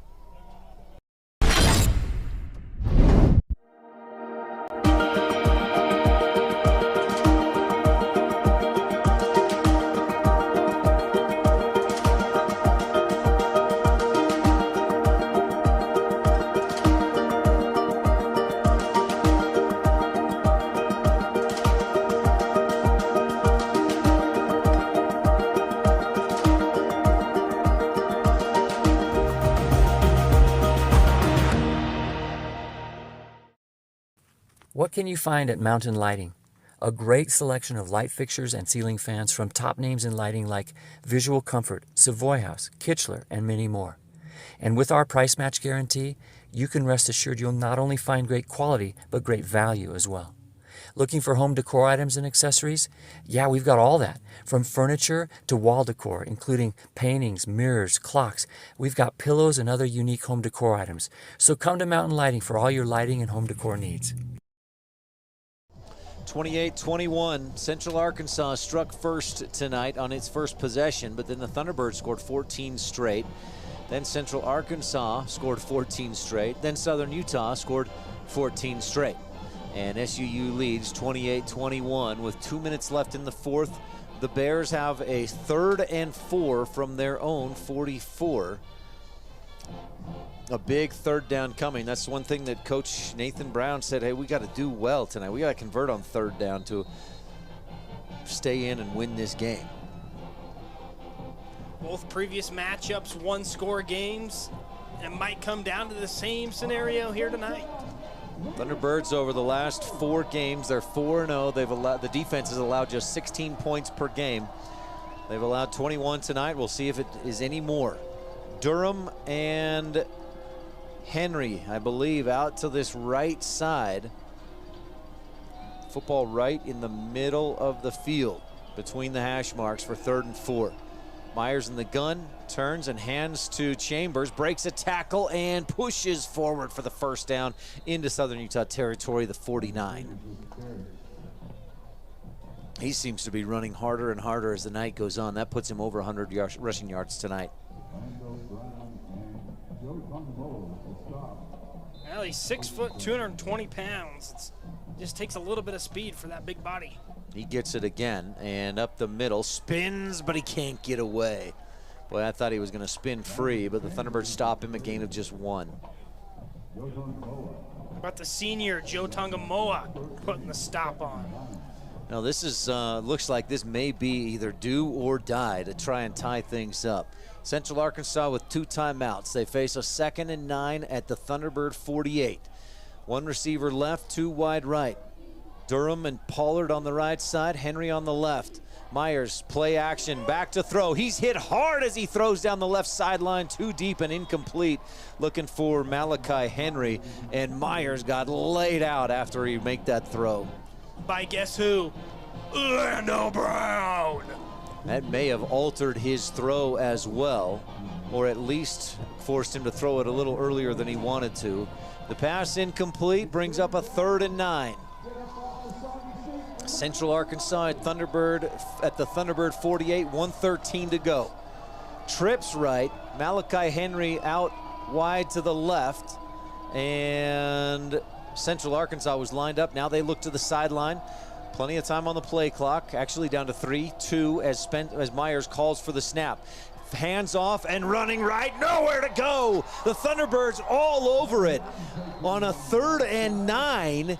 They hand off, and with no space and nowhere to run, Cam Young loses 2 or 3 back to on the Central Arkansas side of the 50. Interesting play call. One, because your leading rusher, Landon Chambers, doesn't get the ball. 2, a run on 3rd and 9. That brings to mind a pass when you've got Marshawn Lynch in the backfield, a pass at the goal line. You need 9 yards. I get maybe thinking the defense isn't looking for the run. Not sure about that play call. Coach Nathan Brown is the offensive coordinator, calls the plays for this team. He's probably wishing he'd called up something else as well. No, Ryan, I think you did a great job. That was a marvelous play call there. Well designed, greatly executed. Central Arkansas took a timeout, so they have 1 left, 1:06 to go. Southern Utah with 3 timeouts left and a 28-21 lead. 4th and 11 to keep the game alive, or for Southern Utah to wrap this up if they get a stop. In motion, Arlie Lee, right to left, trips on the left side. Myers in the gun, gets the snap. Pressure coming, he steps up and away to his left, slings it out to the left sideline, too high, incomplete. Myers takes a hit after he throws, no flags down, and Josh Dunn applied the pressure. Another turnover on downs, looks like it will do it for Southern Utah with 1 minute left to play. Defense looking like Miss Frizzle. They put the seatbelts on everyone. 28-21, the defensive stop for Southern Utah. The defense took a lot of flack through those first 6 games, allowed 39 points per game, but turned a corner in a big way during the bye week of that second week of October. Since then, Abilene Christian scored 24, Utah Tech scored 7, Austin Peay scored 17, Eastern Kentucky scores 17, and tonight the Thunderbirds hold Central Arkansas, a team that came in averaging 25 points a game. Unless something crazy happens here in this final 60 seconds, the Bears will go away with 21 points. Invite you to stay tuned for our post-game show. We'll have your Bullock Drug Player of the Game, Pioneer Floor Coverings Play of the Game, and the Rally Stop final score. Bronson Barron and the Thunderbirds in victory formation with a snap and knee, and they'll do that one more time and win for a 5th straight week. Josh Dye back deep. That victory formation, deep man back about 10 yards behind the line of scrimmage just in case. Clock down to 34-33. Play clock, they've still got 13 seconds, and Southern Utah will eat up the rest of that play clock before they take this final snap, a final knee, and another win. Barron takes the snap. Central Arkansas recognizes the inevitable.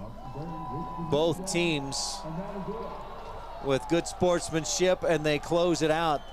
6 more ticks off the clock, and Southern Utah will improve to 6-5 with a 5th consecutive victory. They lost 5 in a row, now they've won 5 in a row with 1 game left to go on this season. And on senior night, the Thunderbirds come out the way they wanted to, a 28-21 win over the Central Arkansas Bears. We will take a timeout. Post-game show coming up, including your Rally Stop final score. Thunderbird football with a 28-21 win on Thunder 91, brought to you by Van Wagner.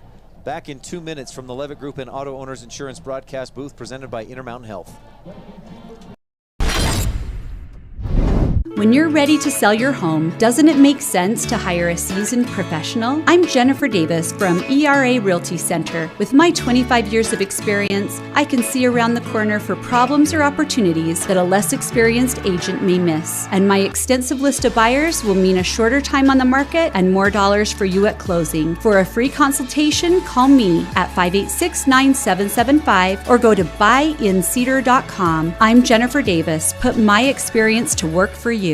Just like your favorite team brings the action, Pioneer Floor Coverings brings it home. With winning floors for every style and budget, we've got the game changers. Carpet for comfort, LVP for durability, hardwood for that all-star look. Locally owned and trusted across southern Utah, Pioneer Floor Coverings delivers championship service at unbeatable prices. Swing by our showrooms in Cedar City or St. George, or score big now at pioneerfloor.com. Pioneer Floor Coverings, bring home the win!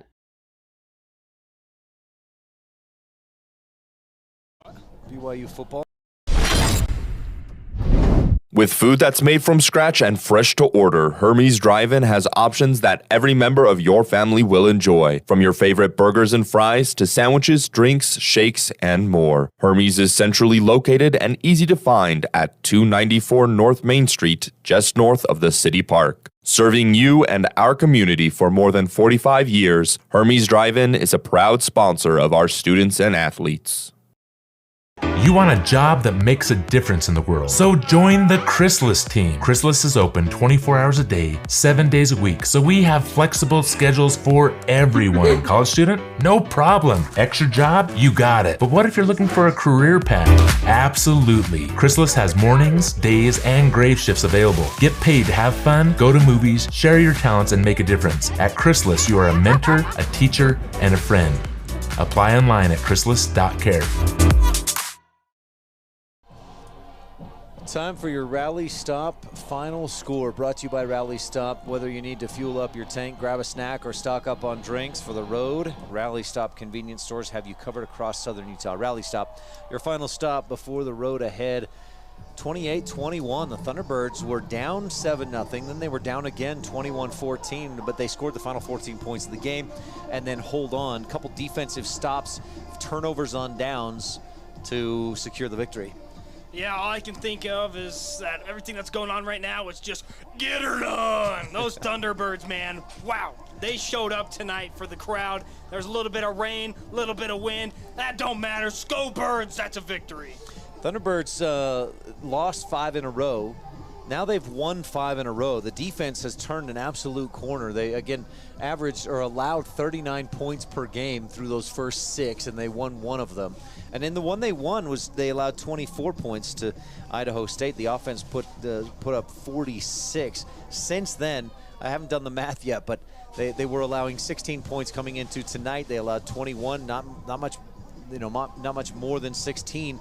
And the defense, I don't know, it's just hard to put a finger on. There's probably a lot of things the defense has done differently to make things better, to make things work. But this defense has been something special to see in the last 5 weeks. No, they've really turned it on, and it starts with my man, Mikey Allen on the side. Man, hasn't he been great now. I believe that's 3 interceptions on the season now, team high. He's just been playing great. He's topping the team in tackles. He's just everywhere. He's affecting every aspect of the game in the secondary, really holding it down there. We talked about the beginning of the season. There's a ton of new faces on this secondary. He's one of those bright spots that's absolutely been shining. Keep shining, and Mikey, keep shining. Allen with 6 tackles tonight, 4 solos, 1 pick, 1 pass breakup. That pick, a candidate, I would think, for our bullet drug play or the Pioneer Floor Coverings play of the game. Baron Taylor led the team tonight with 8 tackles. Mason Stromstead had 7, and then Mikey Allen with 6. Plus the pick and the pass breakup. Those are a couple big plays that made a big difference in tonight's game. No, they definitely did. The defense as a whole played great. The offense continued to play great. They mixed it up. They got our man Joshua Dye the ball. He got in the end zone. He's breaking records. He's on pace to break even more records. Everybody's just coming together right at the end of the season. We love to see it. There's a couple games we wish we would have gone the other way so we be more in that race for the, the playoffs. I think they can get in still, right? It's possible. 7 and 5. That's something we They can can get look there. at. If you look at the FCS rankings, you've got Abilene Christian at 6-4 coming into today. Now Abilene Christian won. They beat Eastern Kentucky 17-10, so their record improves to 7-4. Thunderbirds at 6-5, maybe knocking on the door. They might get that. As of this week's poll, they were not getting any votes, but you got to think they might start getting some attention with 5 straight wins, including wins over one of the teams at the top of the UAC standings. Abilene Christian, the only loss they have in the UAC is against Southern Utah, and they beat Tarleton State. So who knows? We'll see how things go. If either of those teams lose again, then that could help Southern Utah. But bottom line is Southern Utah at 1-5, they might have thought it would have been easy to go, we got nothing left to play for, and then just let's just finish this out. But they turned the corner. They recognized how much they still could play for, what they could still do, and the natural competitor in them has taken over. Yeah, shout out to Coach Fitz and the team for rallying the troops and getting everybody unified going into this last stretch. Going from a 0-5 streak to a 5-0 streak, it's just really impressive, and it just speaks volumes to the kind of players we have on this team, the kind of staff that are a part of this team. Really, everybody just coming together. Great supporting cast. Fans are awesome. Everything's just going right for the Thunderbirds right now. Thunderbirds overcame 8 penalties, 68 yards against them, and look at the time of possession. SUU 38 minutes, just over 38 minutes, compared to Central Arkansas's just under 22 minutes. That's a dominant time of possession difference. And it's one of the things we talked about coming into the game. We want Thunderbirds to dominate time of possession, stop the run. They did a great job in the first half. Second half, it got away from it a little bit, but I mean, it happens when you get tired out there on defense. And they had a couple of self-imposed penalties, which hurt them in parts of the game. They overcame it. You're exactly right. So 2 out of 3 ain't bad. They got it done. SUU with 218 rushing yards, 204 passing yards. Excellent balance as usual. Josh Dye, 39 carries, 181 yards, 3 touchdowns. Sets the single-season touchdown rushing record for SUU. He's now at 25. That puts him all by himself, 2 touchdowns ahead of Targi Lamson and Matt Cannon. Just setting the bar higher for himself next season. It's time now for our player of the game, sponsored by Bullock Drug. More than just a pharmacy, Bullock's is your downtown stop for handcrafted sodas, old-fashioned candy, and all your prescription needs. Bullock Drug, a Cedar City tradition and proud partner of SUU Athletics. Got to always think about the quarterback. Bronson Barron goes 20 for 26, 204 yards, 1 rushing touchdown, and on 19 rushing yards. That rushing touchdown, also a candidate for our play of the game, but you talked a lot about Mikey Allen. He came up huge defensively. Some other defenders that really shined tonight. We didn't see Lando Brown get a sack, and that's probably due in part to Central Arkansas's focus on him. But the quarterback hurries. Mason Stromstead had 2. Josh Dunn had 2. Lando Brown had 2. Henry Harper had 1. So they were constantly getting after the quarterback and forcing him to hurry and throw before he wanted to.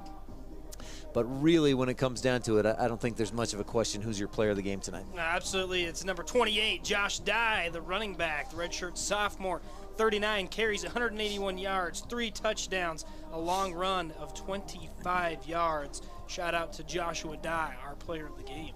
Couple of honorable mentions. Gabe Nunez, 6 receptions, 73 yards, and Devin Downing, first Downing, 5 receptions for 70 yards, including a couple sideline grabs that really impressed us. Yeah, there was some great plays tonight. That one comes to mind. Mikey Allen's pick, the fake sneak for Bronson Barron, the touchdown. You're jumping ahead to the Pioneer Floor Coverings play of the game? Sure. Yeah, let's do it. Why not? Let's do it. Thunderbird fans, let's look back at the play of the game, brought to you by Pioneer Floor Coverings and Design Center. Just like SUU, Pioneer is built on quality and performance. Visit their Sage Drive location in Cedar City for incredible flooring, unique design options, and unbeatable service. Pioneer Floor Coverings, proud to cover every step of your home. So Barron, the play fake, and he walks in backwards for the touchdown. Mikey Allen's tip pick, he tips it to himself and intercepts it as he's fallen to his back. He breaks up a pass down deep to force a turnover on downs that got the Thunderbirds the ball back. Again, lots of honorable mentions, a lot of great plays tonight. What's your top pick? You know, you mentioned a lot of great ones, some that are really electric, and this play may not have been as electric as some of the other ones, but we're going back to Josh Dye and his record-breaking touchdown run. And that was way back in the second, I believe. 15-yard rush and touchdown, breaks records, and we're going with that just because it's a record breaker. You don't see that every day. Well, and something flashy about it. It was 4th and 1, right? Yeah. And he breaks out of the pile, scores from 15 yards out, and that tied the score at 4. Well, it made it 13-7. The extra point tied it at 14, but that kept the Thunderbirds in it at that point. And like you said, it set the new record for Thunderbird touchdown runs in a season. He then passed it by even one more with 3 touchdowns tonight. So that's your play of the game. Brought to you by Pioneer Floor Coverings and Design Center. Preston, the Thunderbirds have one more game on the schedule at North Alabama. And North Alabama tonight, they lost, 61-0 at Tarleton State. North Alabama 2-9 in the conference, 1-6 in the UAC. They and Utah Tech both at 1-6 at the bottom of the conference. The Southern Utah, with the win tonight, will have lone possession of third place. Abilene Christian, Tarleton State, both at 6-1. Abilene Christian has the tiebreaker there because they beat Tarleton State, and then Southern Utah at 5-2 will be one spot ahead of West Georgia, who's at 5-3. So, an interesting night for Southern Utah with a 28-21 win. Any other final thoughts on tonight's game? Scoobirds! Thunderbirds win 28-21. We want to invite you to tune in for SUU women's basketball here on Thunder 91 next Tuesday night. That's actually this coming Tuesday, November 18th. Thunderbirds host Benedictine University of Mesa, and pregame's at 6:15 with a tip-off at 6:30. Again, this coming Tuesday night if you can't make it to the America First Event Center and be there in person. SUU men's basketball next Saturday as well. They host Nobel University. They had a tough one tonight at the University of Nebraska at Omaha. Then Monday night they're at Gonzaga. Wednesday night at, is it Oregon State or Washington State on Wednesday? One of those, Oregon State. Then Washington. Oh, okay. But they've got a tough, just a gauntlet of games coming up. And then next Saturday, they return home to host Nobel University. Pregame at 6, tip-off at 6:30. Again, here on Thunder 91. This broadcast has been authorized under rights granted by Southern Utah University to Van Wagner. The accounts and descriptions of this broadcast may not be retransmitted in any form without the express written consent of Van Wagner and Southern Utah University Athletics. Executive producer of SU Football is Funaki Assisi. Special thanks to SU Athletic Office, Regan Hunsaker, and stream operator Rob Birdsey. Studio operators by Van Wagner and the SU Communications Department and Allie Gardner. Thanks for being back in the studio tonight. Preston, thanks so much for being here as well. Love it. For Preston Ferry, I'm Ryan Steinekert. Tune in for Southern Utah football's next game is next Saturday, final regular season game of this 2025 football season. Thunderbirds will be at North Alabama, and that's an early game. Pregame at 11:30 Mountain Time, kickoff at 12 o'clock, and you can catch it, as always, right here on Thunder 91. Thanks for tuning in. We want to thank all our sponsors. Thank you, Preston. Thank you, Rob. And again, thank you for tuning in. This is Ryan Steinekert, and we'll talk with you again soon.